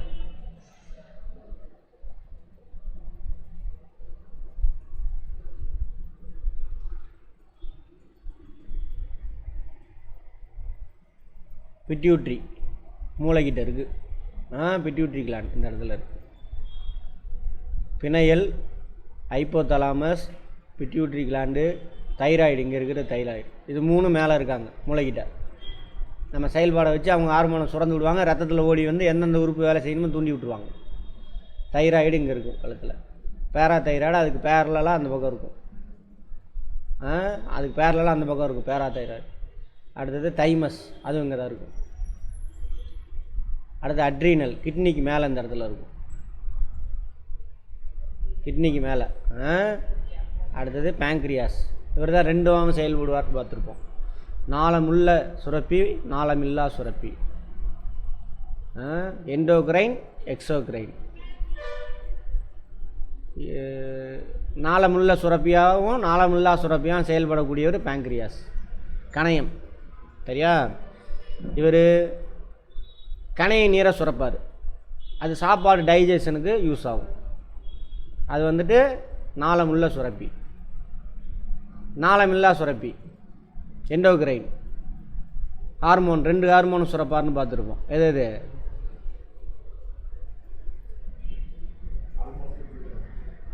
செல்லு கேட்கல, ஹார்மோன் கேட்குறேன். குளுக்கோகான், இன்சுலின், அந்த ப்ராசஸ் பற்றி பார்த்துருக்கு. இது 2 வேலையை இவர் செய்வார். சரியா? ரைட். அடுத்து என்னது? டெஸ்டிகல்ஸ், அது ஒரு சுரப்பி. அந்த அடுத்து ஓவரி. பெண்களில் ஓவரி, ஆண்களில் டெஸ்டிகல்ஸ். இத்தனை இது இருக்குது ஹார்மோன். இதில் பிட்யூட்ரி தான் யார்? தலைமை சுரப்பி. மூளையிலேருந்து எல்லாத்தையும், எல்லா சுரப்பையும் இவர் கண்ட்ரோல் பண்ணுவார்.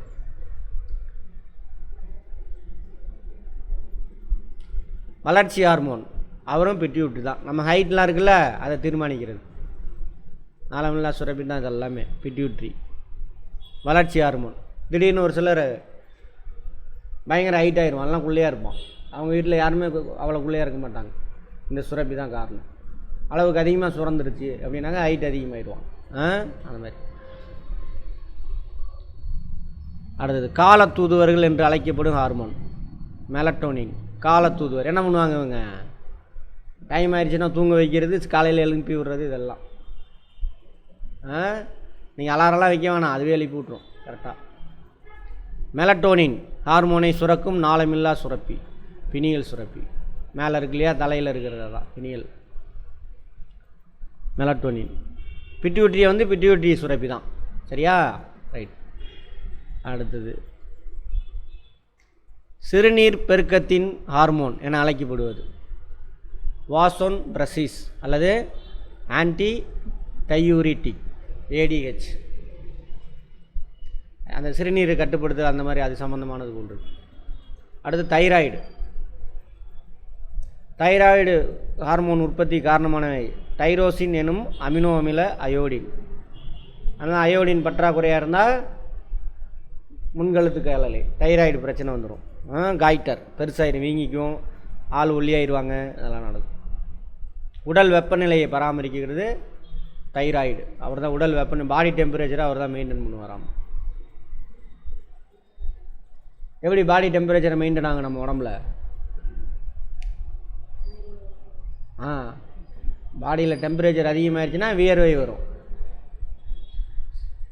சரியா? வியர்வை சுரக்கிறவங்க யார்? தோல். வேர்வை தண்ணியை வெளியில் அனுப்புவாங்க.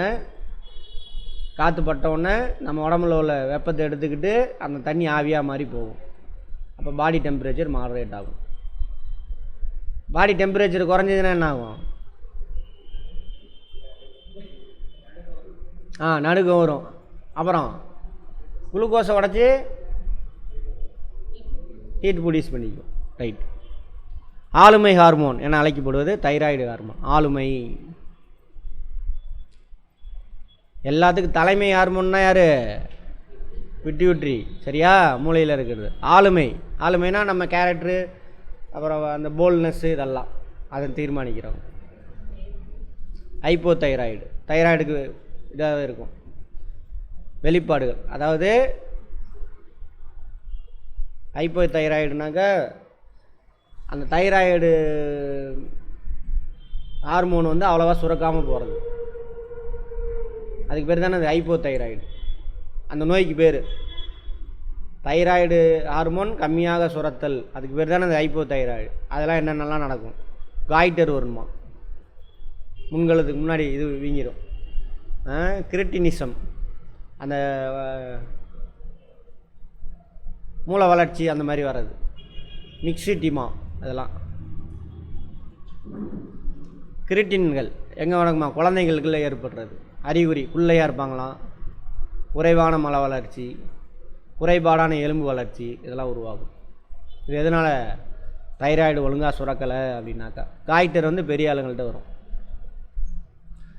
மிக்சிடிமா பெரியவர்களில் ஏற்படுமா, மூளை செயல்பாடு குறைஞ்சிரும், முகம் வீங்கி போன மாதிரி இருக்கும் அவங்களுக்கு. ஆக்டிவிட்டி கம்மியாயிரும், வீங்கிய தோற்றம், ஆளு குண்டாக ஒரு மாதிரி இருப்பாங்க, உடல் எதை அதிகமாகிடும். இதுக்கு பேர் இது எல்லாமே எதனால் வர்றது? ஹைப்போ தைராய்டு வந்து கம்மியாக சுரக்கிறதுனால நடக்கிறது. காய்டரு முன்னாடி கழுத்து வீங்கியிருக்கும். Cretinism குழந்தைங்களில், myxoedema பெரியவங்களில். அடுத்து ஹைப்பர் தைராய்டு. ஹைப்போனா கம்மி, ஹைப்பர்னா என்ன அர்த்தம்? அதிகம். நார்மலாக சுரக்கிறத விட அதிகமாக சுரக்கிறது. சரியா? சிரேவின் நோயாமா, எக்ஸாப்தல் மிக் காய்டர் அப்படிங்கிறாங்க. அப்படின்னா என்னென்னு தெரில, ஏதோ ஒன்று பெரியவங்களுக்கு வரும்.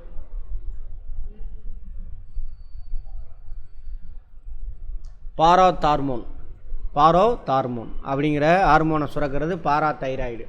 தைராய்டு சுரப்பிக்கு பேரெல்லாம் அந்த பக்கம் இருக்குன்னு சொன்னோம் இல்லையா, அதில் சுரக்கிறாங்க. மனித உடலில் கால்சியம் மற்றும் பாஸ்பரஸ் வளர்சிதை மாற்றத்தை ஒழுங்குபடுத்தும் ஹார்மோன் பாராதார்மோன். கால்சியமும் பாஸ்பரஸும் கரெக்டாக இருக்கணும், அதிகமான தொந்தரவு. கால்சியம் அதிகமாச்சுன்னா இரும்பு சத்தெல்லாம் குறைஞ்சி போயிடும், சரியா? அதெல்லாம் பேலன்ஸ் பண்ணுறது பாராதார்மோன். பாராதார்மோன் குறைபாட்டால் ஏற்படும் நோய் டெட்டனி. முகம், தாடை, கை காலெல்லாம் வீக்கம் அடைஞ்சிடுமா, டெட்டனி. எலும்பு பிரச்சனை. ரைட். சிறுநீரக மேல் சுரப்பிகள் என்று அழைக்கப்படுவது. சிறுநீரகத்துக்கு 2 கிட்னிக்கு மேலே இருக்கும், அதுக்கு பேர் என்னது?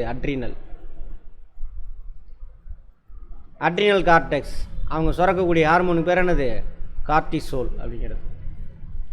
உயிர்காக்கும் ஹார்மோன் என அழைக்கப்படுவது கார்டிசோல். ஆமாம், உயிர்காக்கும் ஹார்மோன். திடீர்னு ஏதாவது அதிர்ச்சி அடைஞ்சுன்னா என்ன ஆகும்? டக்குன்னு இப்போது நார்மலாக ஓட சொன்னால் ஓட மாட்டான், திடீர்னு புலி துரத்துதுன்னு வச்சுக்கோங்க, என்ன ஆகும்? தலை தெறிக்க ஓடும், எப்படி ஓடு வந்தோன்னே தெரியாது. கார்டிசோல். அவசர கால ஹார்மோன், பறக்கும் ஹார்மோன். இதெல்லாம் அங்கே தான் இருக்குது. சண்டை பயமுறுத்தும் ஹார்மோன், பறக்கும் ஹார்மோன் என அழைக்கப்படுபவை இவங்களாம். எப்பினெட்ரின் எல்லாம் அட்ரினலில் தான் சுரக்குது. அப்புறம் நார் எபினெஃப்ரின், நார் எஃபினெஃப்ரின். இன்னொரு பேர் அட்ரினலின், நார் அட்ரினலரி. இவங்க தான் அந்த பறக்கும். அவர் கூட இல்லை, இவர் தான் இந்த வேலையெல்லாம் செய்கிறது. அட்ரினல், இவங்க எல்லாத்தையும் சுரக்கிறவர் அட்ரினல். கிட்னிக்கு மேலே இருக்கு இல்லையா, அவங்க.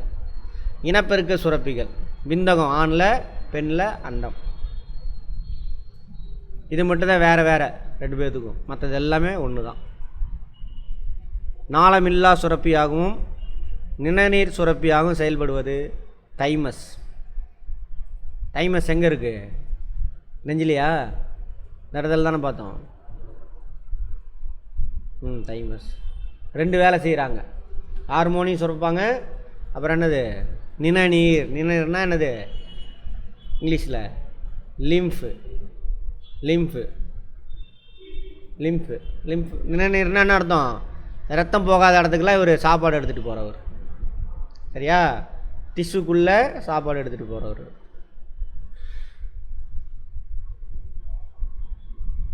ரொம்ப முக்கியமான பாயிண்ட் இது. நோய் தடைக்காப்பு மண்டலத்தின் செயல்பாடுகளை தூண்டுவிடுது தைமோசின் ஹார்மோனாம். நோய் தடைக்காப்பு மண்டலம்னா புரியுதா? அதை சொன்னேன் இல்லையா, அந்த வெள்ளையணுக்கள் போய் அழிப்பாங்க, அதுக்கப்புறம் அதை அழிக்கிறதுக்கான வெள்ளையணுக்கள் நிறைய ப்ரொடியூஸ் பண்ணி விடுவோம். அப்புறம் அந்த லிம்ஃபில் தான் அந்த நோய் அழிக்கிறதுக்கான ஆன்டிபாடி இருக்கு இல்லையா, அதை தயாரிக்கும், கண்டுபிடிக்கும். அதெல்லாம் தூண்டி விடுறது இவர் தான். நம்ம யார்? தைமோசின். தைமஸ் சுரக்கிறது தான் தைமோசின். தைமஸ்.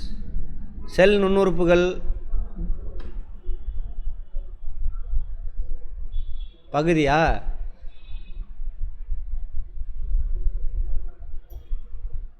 சைட்டோபிளாஸ், அது நமக்கு தெரிஞ்சது தானே, வேண்டாம்.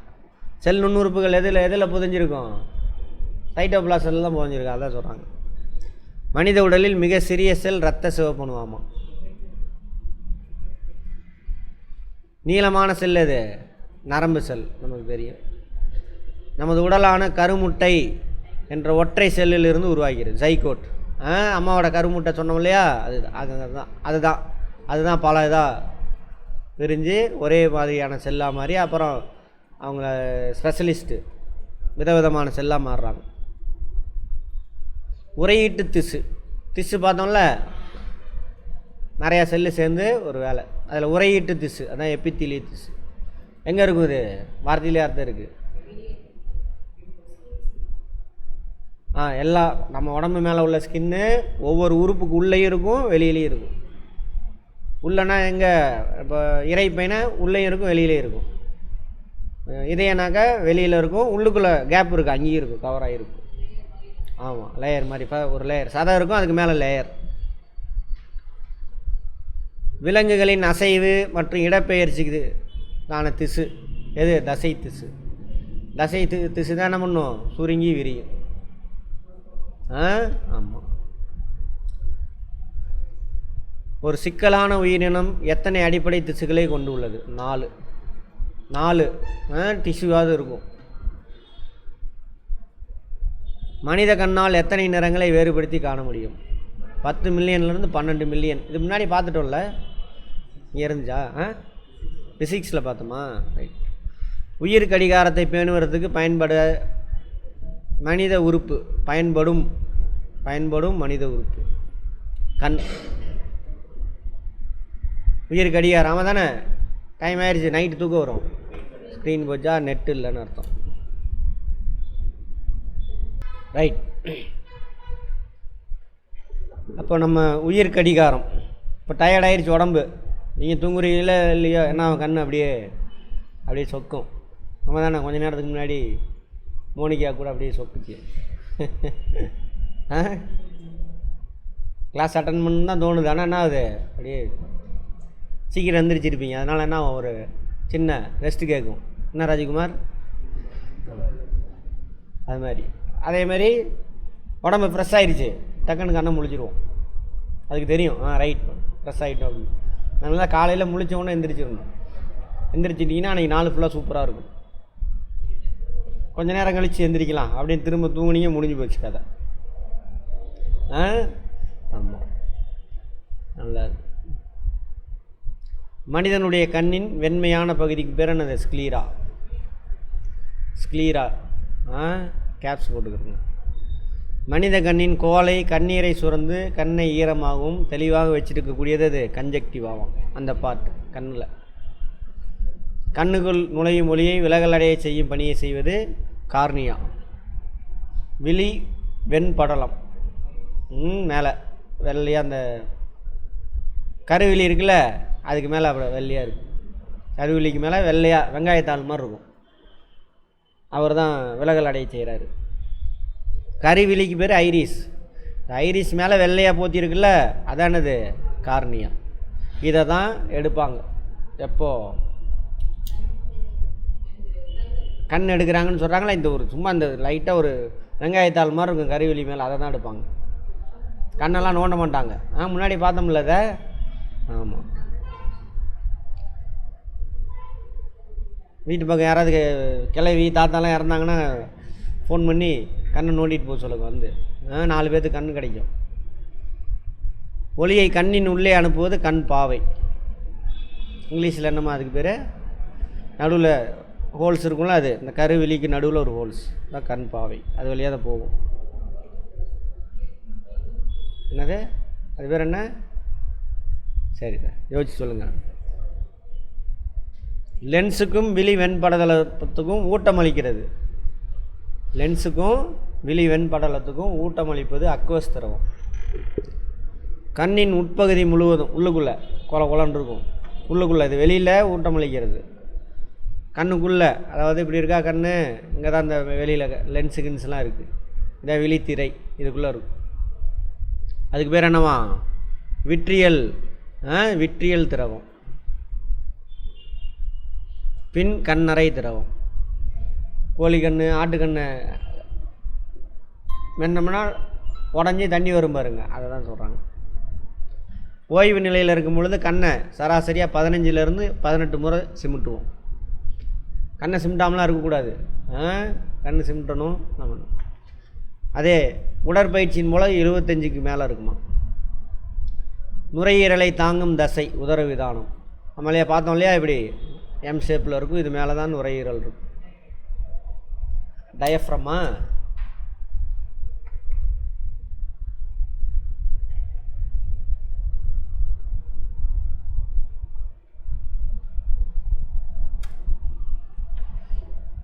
இது இதான் நுரையீரல் சுருங்கி விரியறதுக்கு ஹெல்ப் பண்ணுவாங்க. நுரையீரல் சுருங்குனா என்ன ஆகும்? காற்று வெளியில் போகுமா உள்ளே வருமா? வெளியில் வரும். நுரையீரல் விரிவடைஞ்சால் காற்று உள்ளே போகும். இது என்ன பயாலஜிக்கல் ப்ராசஸா ஃபிசிக்கல் ப்ராசஸா? Physical process. ஃபிசிக்கல் ப்ராசஸா கெமிக்கல் ப்ராசஸான்னு கேட்கணும். என்ன ப்ராசஸ்ஸு? Physical process. எந்த ரெஸ்பிரேஷன் கெமிக்கல் ப்ராசஸ்? ஹலோ, என்னம்மா? என்ன கொஸ்டின் கேட்டேன்?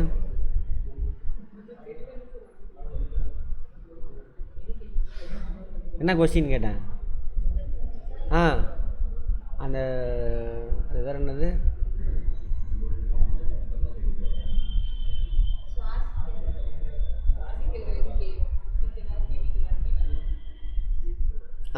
ரைட்டு. கெமிக்கல் ரெஸ்பிரேஷன் எங்கே நடக்கும்? செல்லுக்குள்ளே மைட்டோகாண்ட்ரியல் நடக்கிறது தான் என்னது கெமிக்கல் ரெஸ்பிரேஷன். பார்த்தோமா? உங்களுக்கு தானே பார்த்தோம் அது. அதே மாதிரி நுரையீரலிருந்து ஆக்சிஜனும் கார்பன் டை ஆக்சைடும் என்ன மெத்தடில் ட்ரான்ஸ்ஃபர் ஆகுது? செல்லுக்குள்ளே பூந்து போகிறது தானே எளிய பரவல், சிம்பிள் டிஸ்பர்சல். ரைட். இரத்தத்தில் உள்ள ஹீமோகுளோபின் ஆக்சிஜனுடன் இணையுது. ஆர்பிசியில் ஹீமோகுளோபின் இருக்கும். லங்ஸ் எடுத்து உள்ளே கொடுக்குறாருல ஆக்சிஜன், அது எங்கே போய் ஒட்டும்? ஹீமோகுளோபினில் தான் போய் ஒட்டும். அப்போ ஒட்டின உடனே ஹீமோகுளோபின் என்னவா மாறுது? ஆக்சி ஹீமோகுளோபினாக மாறுது. அதேமாரி நம்ம செல்லுக்குள்ளே இது முன்னாடியே பார்த்துட்டோம் உங்களுக்கு. சாப்பாடு என்ன பண்ணும்? ரத்தத்துலேருந்து செல்லுக்குள்ளே ஊடுருவி போகணும். அதுக்கு பேர் என்னது? சவ்வூடு பரவல், ஆஸ்மாசிஸ். சரியா? ஊடு பரவல் ஒழுங்குபாடு என்ற சொல்லை பயன்படுகிறது. தேவையில்ல, அதனால வைக்க. ஹேபர் தானே? ஹோபர் தானா? ரைட். சில நுண்ணுயிர்கள் மற்றும் மனித தசை செல்களில் நடைபெறும் காற்றில்லா சுவாசத்தின் விளைபொருட்கள் பார்த்துருக்கோம். ஆல்கஹால், கார்பன் டை ஆக்சைடு, தண்ணி. ஆல்கஹால் ஆக்சிஜன் இல்லாத, அதான் காற்றில்லா சுவாசம். என்ன respiration? Aerobic respiration. Very good. ஏரோபிக்னா என்னது? காற்றுள்ள சுவாசம், ஏரோபிக். கார்பன் டை ஆக்சைடு, தண்ணி, விளைபொருள் ப்ளஸ் ஹீட்டு. அது பொருள் கிடையாது, அதனால் அதை எழுதலை. காற்றுள்ள சுவாசம் முன்னாடி பார்த்துட்டோம் நம்ம. காற்றில்லா சுவாசத்தினை விட 19 மடங்கு அதிக ஆற்றல் வெளிப்படுத்துமா. ஒரு காற்று சுவாசத்தின் பொழுது குளுக்கோஸ் மூலக்கூறு ஒரு கார்போஹைட்ரேட்டு எத்தனை ஏடிபியை ப்ரொடியூஸ் பண்ணுமா? 36. ரைட். குளுக்கோஸ் என்னவா மாறும்? குளுக்கோஸ் கிளைக்கோஜனாகவும் சர்க்கரை மாறும். இதுக்கு பேர் என்னது? வளர் மாற்றமா சிதை மாற்றமா?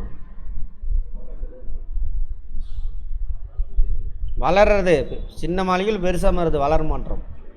இதை உடைச்சாதான் சிதை மாற்றம். அடுத்தது அமினோ அமிலம் நொதிகளாகவும் ஹார்மோன் புரதங்களாக மாறுது. கொழுப்பு அமிலங்கள் ஃபேட்டி ஆசிட் கொழுப்பு பிற ஸ்டீராய்டாக மாறுது. இது எல்லாமே என்னது? ஆனபாலிசம். ஆனபாலிசம் தானே? மெட்டபாலிசத்தில் ஆனபாலி.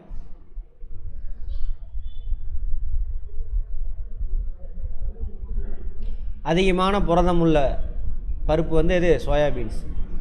புரோட்டீன் ரிச் வெஜிடேரியனா? ஆமாம், சோயாபீன்ஸ்.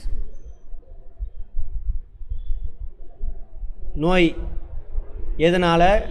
அது என்ன குறைபாடு? அதாவது டெஃபிஷியன்சி சிண்ட்ரம் அல்லது டெஃபிஷியன்சி டிசீஸ் அப்படின்னு சொல்லுவாங்க. உணவு குறைபாட்டு நோய், மாலைக்கண் நோய், விட்டமின் குறைபாடுனால ஏற்படுது. ரைட்டினாலாம் அதுக்கு இன்னொரு பேர். ரைட். விட்டமின் ஏ எதில் அதிகமாக இருக்குது? மீன், பால், நெய், கேரட்டு, சோளம், மஞ்சள், கீரை. இது என்ன? நிற படிகங்கள். ஏதாவது கலருக்கு ஆட் பண்ணுறாங்களா? அதில் இருக்கும் போல் இருக்குது. மஞ்சள் நிற படிகங்களா? ஓ ரைட், ஓகே, இதோட சேர்த்திக்கங்க. ரைட். பெரிபெரினா எதனால் வருது? விட்டமின் பி குறைபாட்டுனால வருது பெரிபெரி. இது எங்கே அதிகமாக கிடைக்குது? பெரிபெரி என்ன நோய் அது?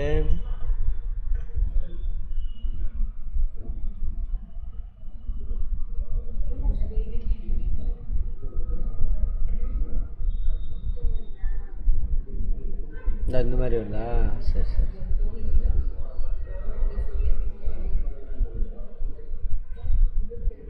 விட்டமின் பி, முழு தானியங்கள், தீட்டப்படாத அரிசி, கைக்குத்தல் அரிசி, பால், மீன். பாருங்கள், மீனில் எல்லாமே இருக்கும். நல்லா மீன், கடற்கரை ஓரத்தில் இருக்கிறவன் காய்கறிலாம் சாப்பிடவே மாட்டான், டெய்லி மீன் தான் சாப்பிடுவான். இறைச்சி, பட்டாணி, பயிறு வகை, பச்சை காய்கறி, இதிலெல்லாம் என்ன இருக்கும்? Vitamin B. பெரிய பெரிய நோய் எதனால் ஏற்படுது? விட்டமின் பி குறைபாட்டினால. அது ஸ்கர்வி, விட்டமின் சி குறைபாட்டினால ஏற்படுது. இதெல்லாம் நிறைய பேர் செத்தவன் இருக்கிறான். ஸ்கர்வி என்ன காரணம்னு தெரியாமல் விட்டமின் சி குறைபாடு தான் காரணம். விட்டமின் சி எங்கெங்கே சார் இருக்கும்? ஆரஞ்சு பழம், நெல்லிக்காய், புளிப்பு பழத்துலலாம் இருக்கும். விட்டமின் சி நோய் எதிர்ப்பு சக்தி ரொம்ப, சரியா? ஆமாம், அதனால தான் சளியெல்லாம் பிடிச்சதுன்னா நெல்லிக்காயெல்லாம் சாப்பிட்டீங்கன்னா நல்லது. கொரோனாவில் தடுப்பூசி என்ன நான் போடல. இங்கே யார் இன்னும் தடுப்பூசி போடாமல் இருக்கீங்க? Corona very good.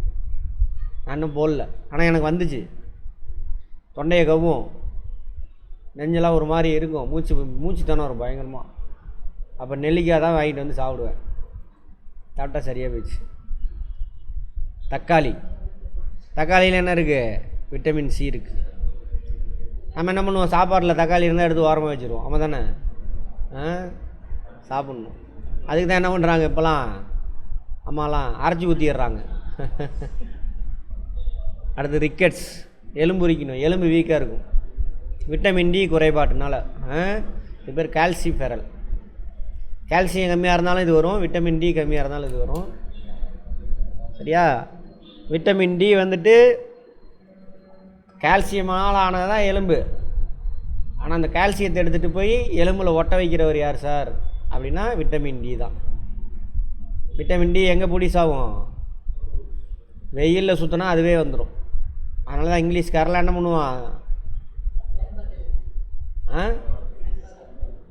Sun bath எடுத்துக்குவானுங்க. ஏன்னா அவங்க ஊரில் சூரிய ஒளி கம்மியாக இருக்கும், அதனால்.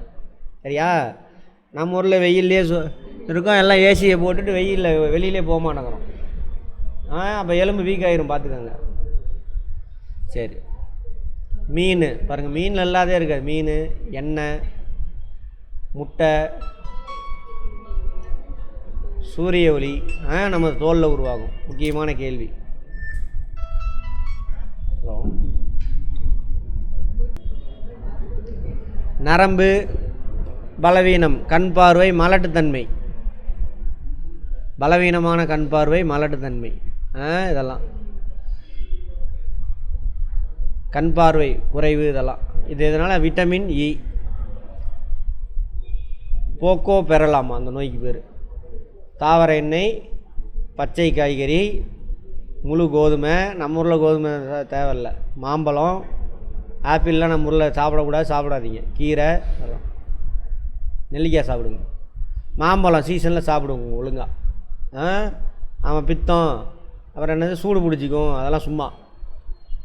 ஆமாம், கீரை பாருங்கள், கீரையிலையும் மேக்ஸிமம் இருக்குது. அடுத்தது பலவீனமான எலும்பு, பற்கள் மற்றும் இரத்த உறையாமை. விட்டமின் கே குறைபாடுனால வருது.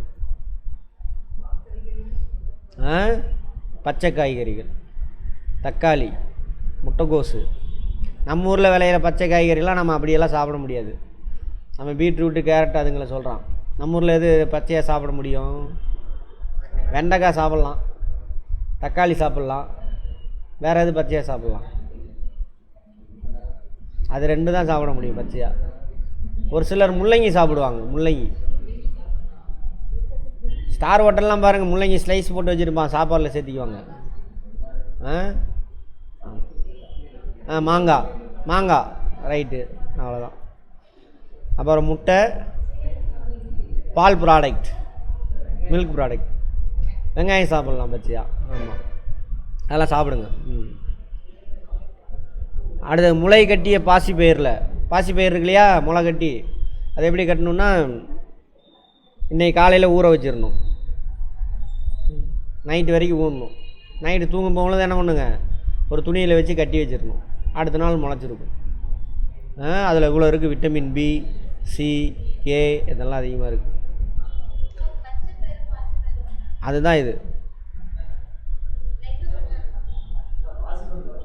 பாசி பயிருன்னு சொன்னீங்கன்னா பச்சை பயிறு.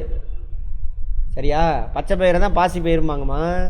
அந்த பச்சை பயிரை உடச்சிட்டிங்கன்னா பாசி பருப்பு மஞ்சளாக இருக்கும், சின்ன சின்னதாக. சரியா?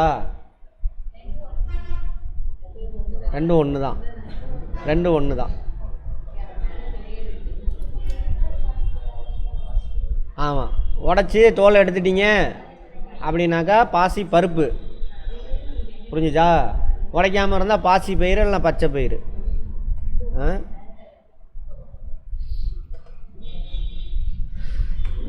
இங்கே பாருங்கள், நெல்லிக்கனியில் ஆரஞ்சு பழத்தை விட 20 மடங்கு விட்டமின் இருக்காமா. விட்டமின் சி அதிகமாக இருக்குது நெல்லிக்கனியில். நோய் எதிர்ப்பு சக்திக்கு விட்டமின் சி ரொம்ப ரொம்ப இம்பார்ட்டன்ட்.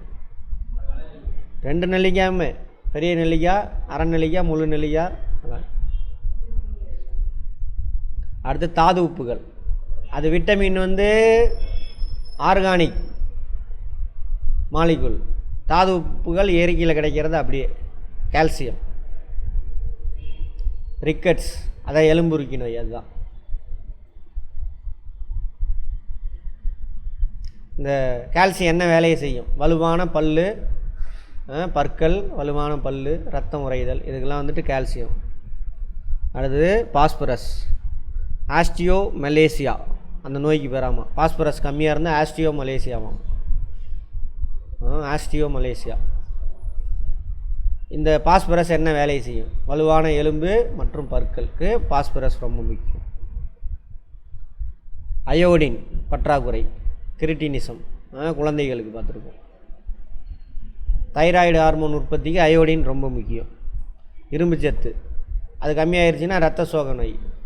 ஹீமோகுளோபின் உற்பத்தி மற்றும் மூளை வளர்ச்சி இதுக்கு தேவை எது? இரும்பு சத்து. முருங்கைக்கீரையில் என்னென்ன இருக்குது பாருங்கள். நம்ம ஊரில் வீட்டு பக்கத்துலேயே இருக்குது, சாப்பிட மாட்டேங்கிறோம். அமெரிக்காவை ஏற்றுமதி பண்ணி சாப்பிட்றானுங்க. முருங்கை இலையில் நிறைந்துள்ள சத்துக்கள் vitamin A, C, potassium, calcium, இரும்பு சத்து, புரோட்டீன், ஆக்சிஜனேற்ற தடுப்பான், அதாவது டீஆக்சிடைசரா என்ன சொல்லுவாங்க, அப்படின்னு சொல்லுவாங்க. இவ்வளோ விஷயம் இருக்குது முருங்கைக்கீரையில். வாரத்துக்கு ஒரு தடவையாக சேர்த்திக்கங்க. யாருக்கு முருங்கைக்கீரை பிடிக்காது? எல்லாத்துக்கும் பிடிக்குமா? Very good. முருங்கை இலைகளை இறக்குமதி செய்யும் நாடுகள் இந்தியாவிலேருந்து சீனா, அமெரிக்கா, ஜெர்மனி, கனடா. இன்னும் கொஞ்ச நாள் அவனே பேட்டன் ரைட் வாங்கி வச்சாலும் வச்சுக்குவானுங்க, இது எங்கள் ஊர் தான் அப்படின்னு. உடல் பருமன் அதிகமான குழந்தைகள் அதிகம் உள்ள நாடு சீனா, இந்தியா. நிறையா சாப்பாடு, எக்ஸசைஸில் அந்த மாதிரி. நோய் என்ன மெத்தடில் பரவுது? இதெல்லாம் ஃபேக்ட் தான். காலரா, அசுத்தமான நீர். நிமோனியா காய்ச்சல், இருமல், தும்மல் அடுத்தவங்கள்ட்ட இப்படி பரவுது. டெட்டனஸ், கக்குவான் பாக்டீரியா தாக்கப்பட்ட நோயாமல். காச நோய் இருமல் தும்மல் மூலிமா பரவும், டிபி. புரத குறைபாட்டால் ஏற்படும் நோய் குவாசியோ கேர். புரோட்டீன் கம்மியாக இருக்கும், குழந்தைங்களில் இருக்கும். வயிறு மட்டும் பெருசாக இருக்கும், கை காலெலாம் ஒல்லியாக இருக்கும், வயிறு தொசோடு இருக்கும். குவாசியோ கேர். கார்போஹைட்ரேட்டு, கொழுப்பு, புரதங்கள் போன்ற குறைபாட்டால் மராஸ்மஸ். சேர்த்து எழுதணும், மராஸ்மஸ். இதுவும் அதே மாதிரி தான் இருக்கும். உணவு பாதுகாத்தலில் பயன்படும் கதிர்கள் எக்ஸ் கதிர்கள், காமா கதிர்கள், புற ஊதா கதிர்கள். என்ன பண்ணுவாங்க உணவு பாதுகாத்தல்லாம்? பேக் பண்ணிடுறாங்களா? இப்போ பால் பாக்கெட்டே பேக்கிங் ஆகி வருதா?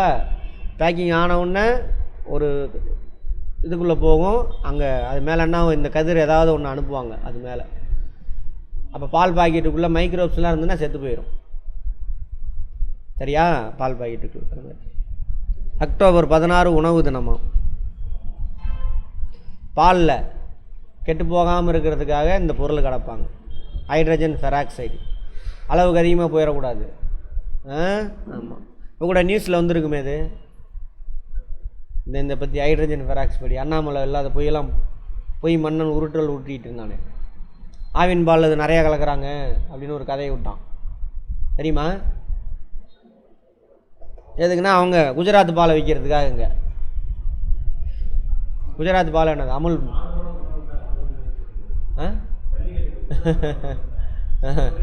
அப்படியே நின்றுச்சு போங்கடா அப்படின்ட்டு.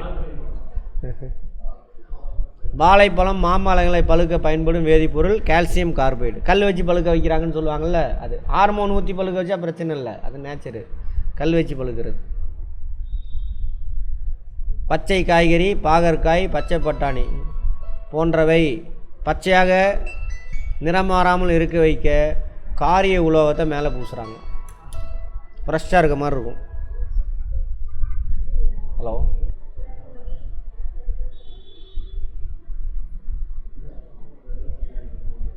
அடுத்தது இங்கே பாருங்கள், அதை காரிய உலோகத்தை மேலே போட்டு பூசி விட்ருவாங்க. அது மாதிரி அதேமாதிரி அந்த சோம்பெல்லாம் இருக்குல்ல, அதை பச்சையாக இருக்கிறதுக்கு அதுலேயும் இதை மிக்ஸ் பண்ணி விட்டுறானுங்க.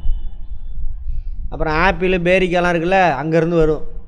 பேரிக்காய் கூட எல்லாம் ரொம்ப வெளிநாட்டிலேருந்து வர்றது, யூஎஸில் அங்கேருந்து வரும்.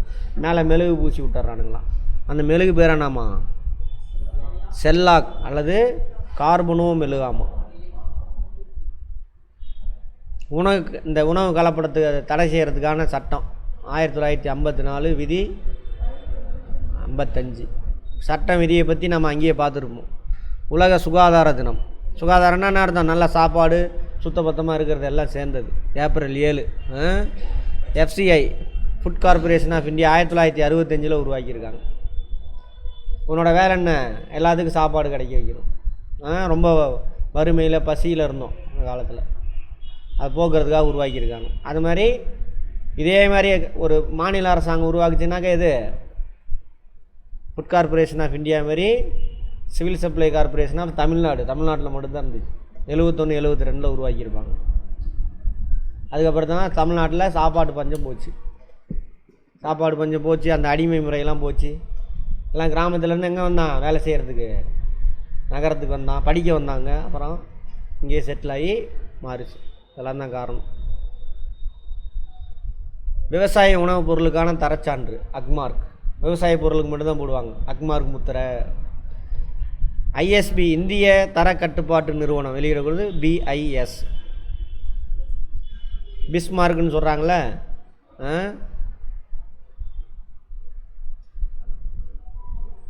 அடுத்தது FEO கனி உற்பத்தி பொருட்கள் ஆணையம், அவன் வெளியிடுறது FEO.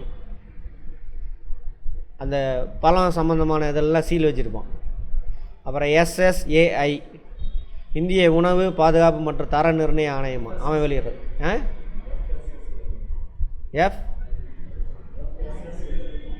FSSIயா ஏயா ஏஐயா இப்போது அதான் கரெக்டா? FSSAI. சரி, எல்லா ஹோட்டல்லையும் போனீங்கன்னா அந்த சர்டிஃபிகேட் தொங்க விட்டுருப்பான். சால்மோனெல் லோசிஸ் வயிற்றுப்போக்கு பாக்டீரியா உருவாகுதாமா. ராணிக்கெட் நோய் அம்மை நோய்னா வைரஸ் தான். அல்பர்ஜில்லஸ் நோய், ஆள் ஒல்லியாக அந்த மாதிரி ஆகுது, இழைச்சி போயிடுவாங்க ஒல்லியாக. என்ன சாப்பிட்டாலும் ஒல்லியாகவே இருப்பாங்க, பூஞ்சையாமல். ஃபங்கஸ் தான் காரணம். 2050 உலகத்தோட மக்கள் தொகை இன்னும் எத்தனை வருஷம் இருக்குது? 25 வருஷம் இருக்குது. இப்போ எத்தனை மில்லியன் உலக மக்கள் தொகை?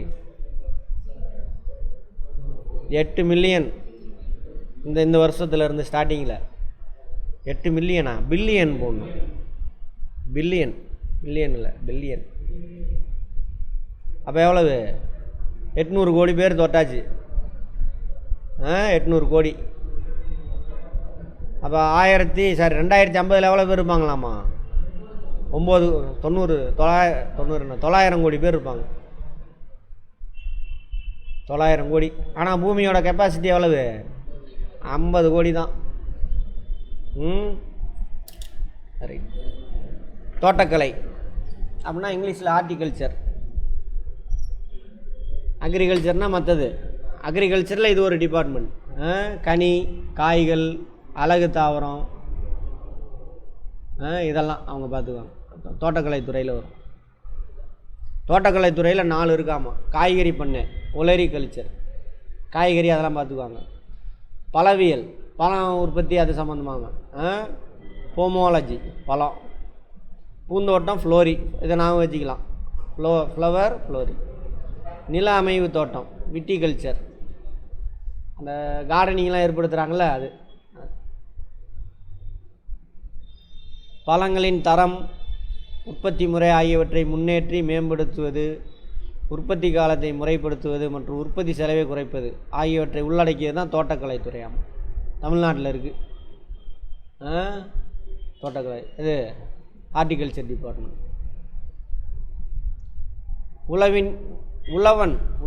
உழவன் செயலி அறிமுகப்படுத்திய மாநிலம் தமிழ்நாடு. உழவன் வா. பிரதம மந்திரி காப்பீடு திட்டம் கொண்டு வரப்பட்ட ஆண்டு 2016. மாட்டு கொட்டையில் எடுக்கப்படும் தொழு உரத்தின் மூலக்கூறு நைட்ரஜன் 0.5% இருக்குமா, 0.2% பாஸ்பேட்டு, 0.5% பொட்டாசியம். தொழு உரம்னாக்கா அதோட சாணம், யூரின்லாம் இருக்குல்ல, கோமியம், அதெல்லாம் சேர்ந்து. நைட்ரஜன் எங்கே எதில் இருக்கும்? கோமியத்தில் தான் இருக்கும். அது செம்மறியாடு, அதில் நைட்ரஜன் 3% இருக்குமா. அதெல்லாம் பார்த்தீங்கன்னா கிராமத்தில் ஆடு மேய்க்கிறவங்க அந்த பட்டி போட்டு என்ன பண்ணுவாங்க, வயலில் இன்றைக்கி ஒரு இடத்துல போடுவாங்க 2-3 நாளைக்கு, அப்புறம் பக்கத்தில் அப்படி. அப்போ விவசாயம் செய்யும் பொழுது என்ன உற்பத்தி அதிகமாக இருக்கும். 1% பாஸ்பரஸ் பென்டாக்சைடு, 2% பொட்டாசியம் இருக்கும் இதில் செம்மறியாட்டு உரத்தில். மக்காச்சோளம், பார்லி, ஓட்ஸு, சோளம் போன்றவற்றில் நோய் தடுப்பு உரமாக பயன்படுது அசோஸ் பைரிலம் மைக்ரோப்ஸ். இது அசோஸ் பைரிலம்.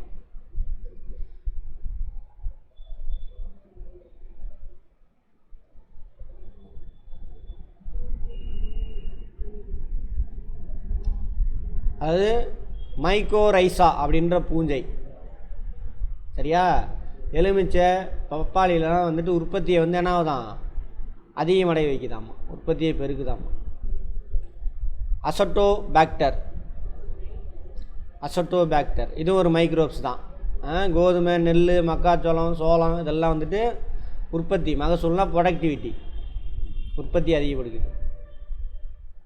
மிதக்கும் நைட்ரஜன் தொழிற்சாலை என அழைக்கப்படுவது அசோலா.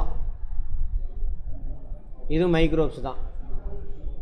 பூஞ்சைன்னு நினைக்கிறேன், பூஞ்சையா இல்லை பாசி. அசோலா.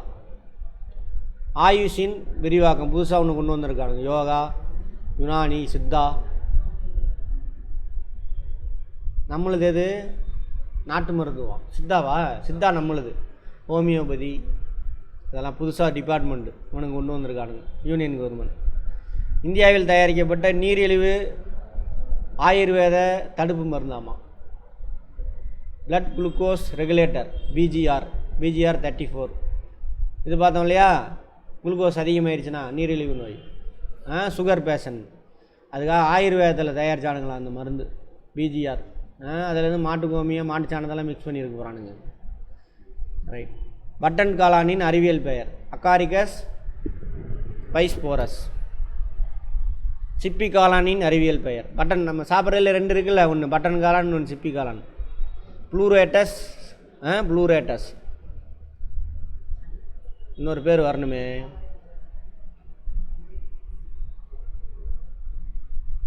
சரியா? மண் இல்லாமல் கோயம்புத்தூர்லாம் வந்துருச்சு. தண்ணியிலேயே என்ன பண்ணுவாங்க, விவசாயம் பண்ணுறாங்க இப்போலாம். ஹைட்ரோஃபோனிக்ஸ். மண் இல்லாமல் தண்ணியில் தான் செடியோட வேர் இருக்கும். அந்த தண்ணியில் தேவையான உரத்தெல்லாம் போட்டுருவான், அதுலேருந்து உறிஞ்சிக்கும்.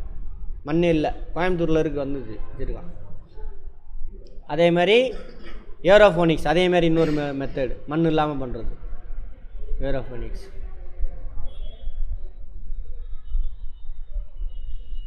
அதே மாதிரி இன்னொன்று இருக்குது, நீர்வாழ் உயிரின ஊடக தாவர வளர்ப்பு முறையாமா, அக்வாஃபோனிக்ஸ். இதெல்லாம் மண் இல்லாமல் விவசாயம் செய்யக்கூடிய புதிய முறைகள்.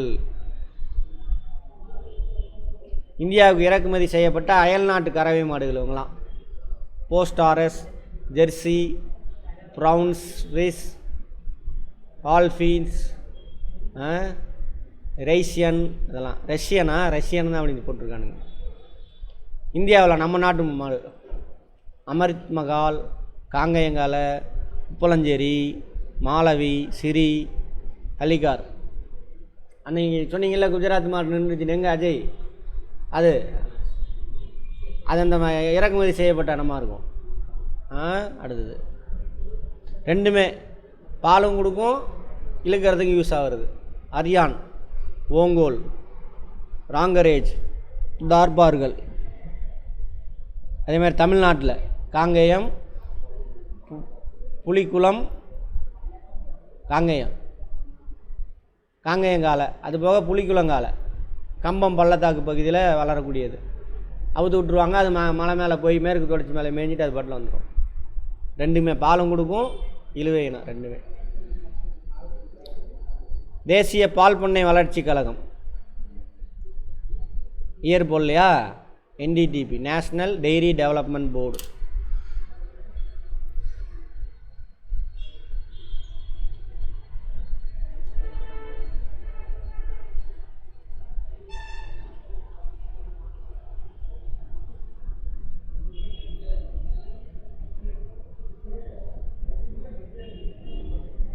(1965) உருவாக்கப்பட்ட ஆண்டு.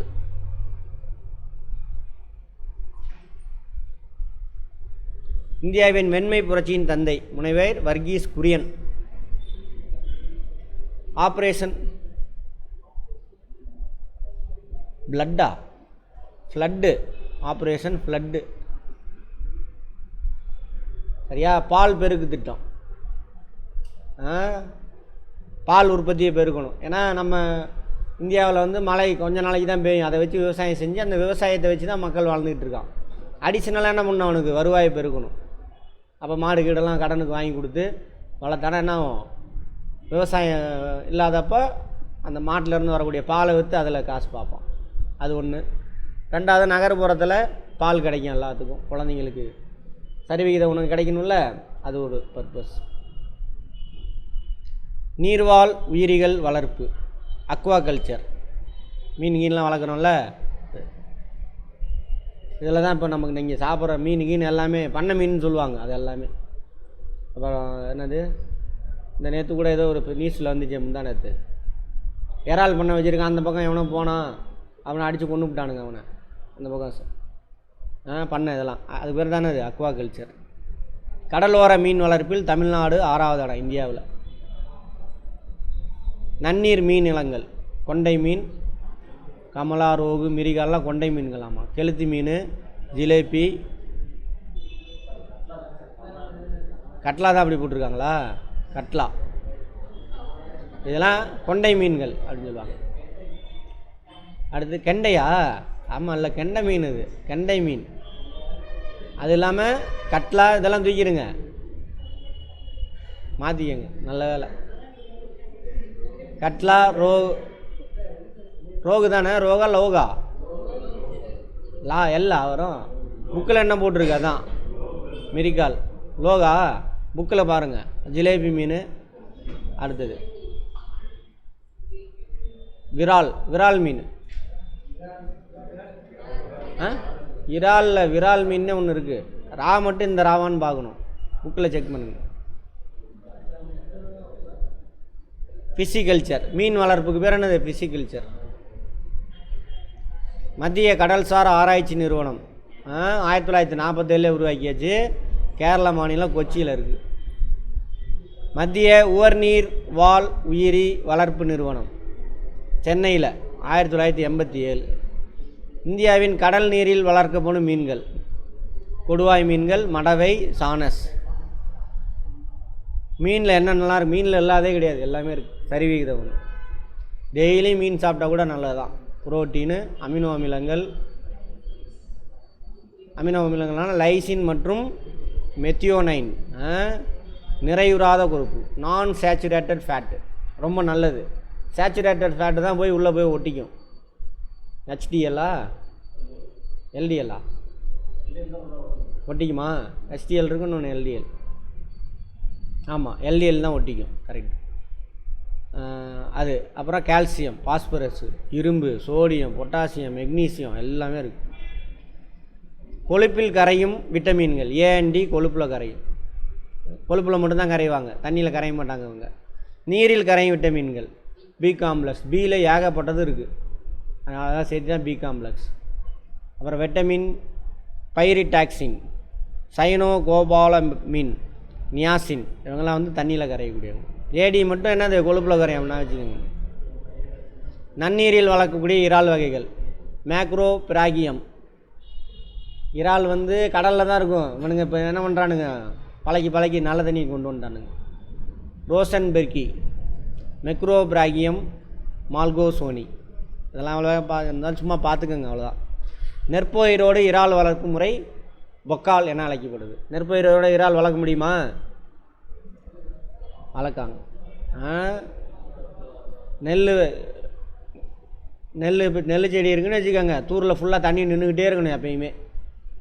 அப்போ இதில் விட்டுருவாங்க. இறால் என்ன பண்ணும், இந்த இலையெல்லாம் மக்கி விழுகுதா அதெல்லாம் சாப்பிட்டு ஜீரணமாக்கி திரும்ப என்ன பண்ணும், அதோட கழிவை அதிலே போட்டுரும். அதை எடுத்துக்கிட்டு என்ன பண்ணும், செடி நல்லா வளரும். அதுக்கு பேர் என்னது, பொக்கால்.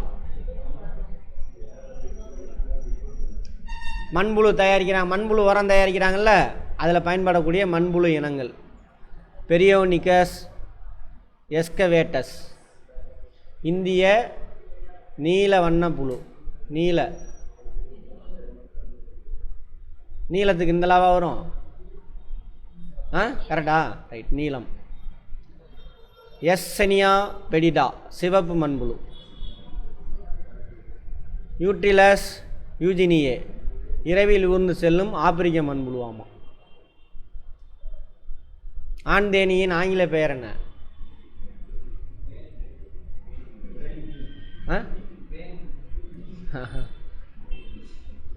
சரி, வேலைக்கார தேனி வந்து பெண் தேனி.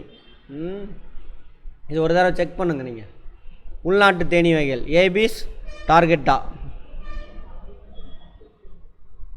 ஏபிஸ் ஃப்ளோரியா குட்டி தேனியாமா, ஏபிஸ் இண்டிகா இந்திய தேனி. தேன் ஒரு இனிப்பாக இருக்கும். இவை இயற்கையான தாவர உணவுப் பொருள். சரி, இதில் என்னென்ன இருக்குது? Dextrose, sucrose. அதனால தான் அந்த இனிப்பு லைட்டாக கசப்பு புளிப்பு கலந்த மாதிரி இருக்கும். இனிப்பு சுக்ரோஸு, அந்த லைட்டாக கசப்பு இருக்கிறது வந்துட்டு டெக்ஸ்ட்ரோஸ். 1 கிலோகிராம் தேனில் அப்படியே 3200 கலோரி ஆற்றல் இருக்காமா. தேனை அப்படியே வாயில் ஊற்றி குடிக்கக்கூடாது, தெரியுமா? ஏறி செத்து போயிடுவோம். ஏன்னா அந்த சுக்ரோஸ் உடனே என்ன, டெக்ரோஸும் சுக்ரோஸும் உடனே ரத்தத்தில் கலந்து புறையரிச்சுன்னா முடிஞ்சது கதை, சரியா? அதனால தான் கையில் ஊற்றி தான் நக்கணும். அது அப்புறம் குளுக்கோஸ் சாப்பிட்றீங்களா, அதுவும் வாயில் கொட்டக்கூடாது, அது புறையறனா முடிஞ்சு. அதே ரெண்டு ஒரே கான்செப்ட் தான். ஆமாம், ஆற்றல் மிகுந்த உணவு, எனர்ஜி. ஏன்னா என்ன இருக்குது அதில், சுக்ரோஸ் தானே இருக்குது, எல்லாம் கார்போஹைட்ரேட்டு. மண்புழுவின் இயக்கத்திற்கு உதவுபவை சீட்டா எனப்படும் நீட்சிகள் மண்புழுவில். இதோடு இருக்கட்டும், நாளைக்கு லீவு, சரியா? மீண்டும் நாளான்னைக்கு வச்சுக்கலாம்.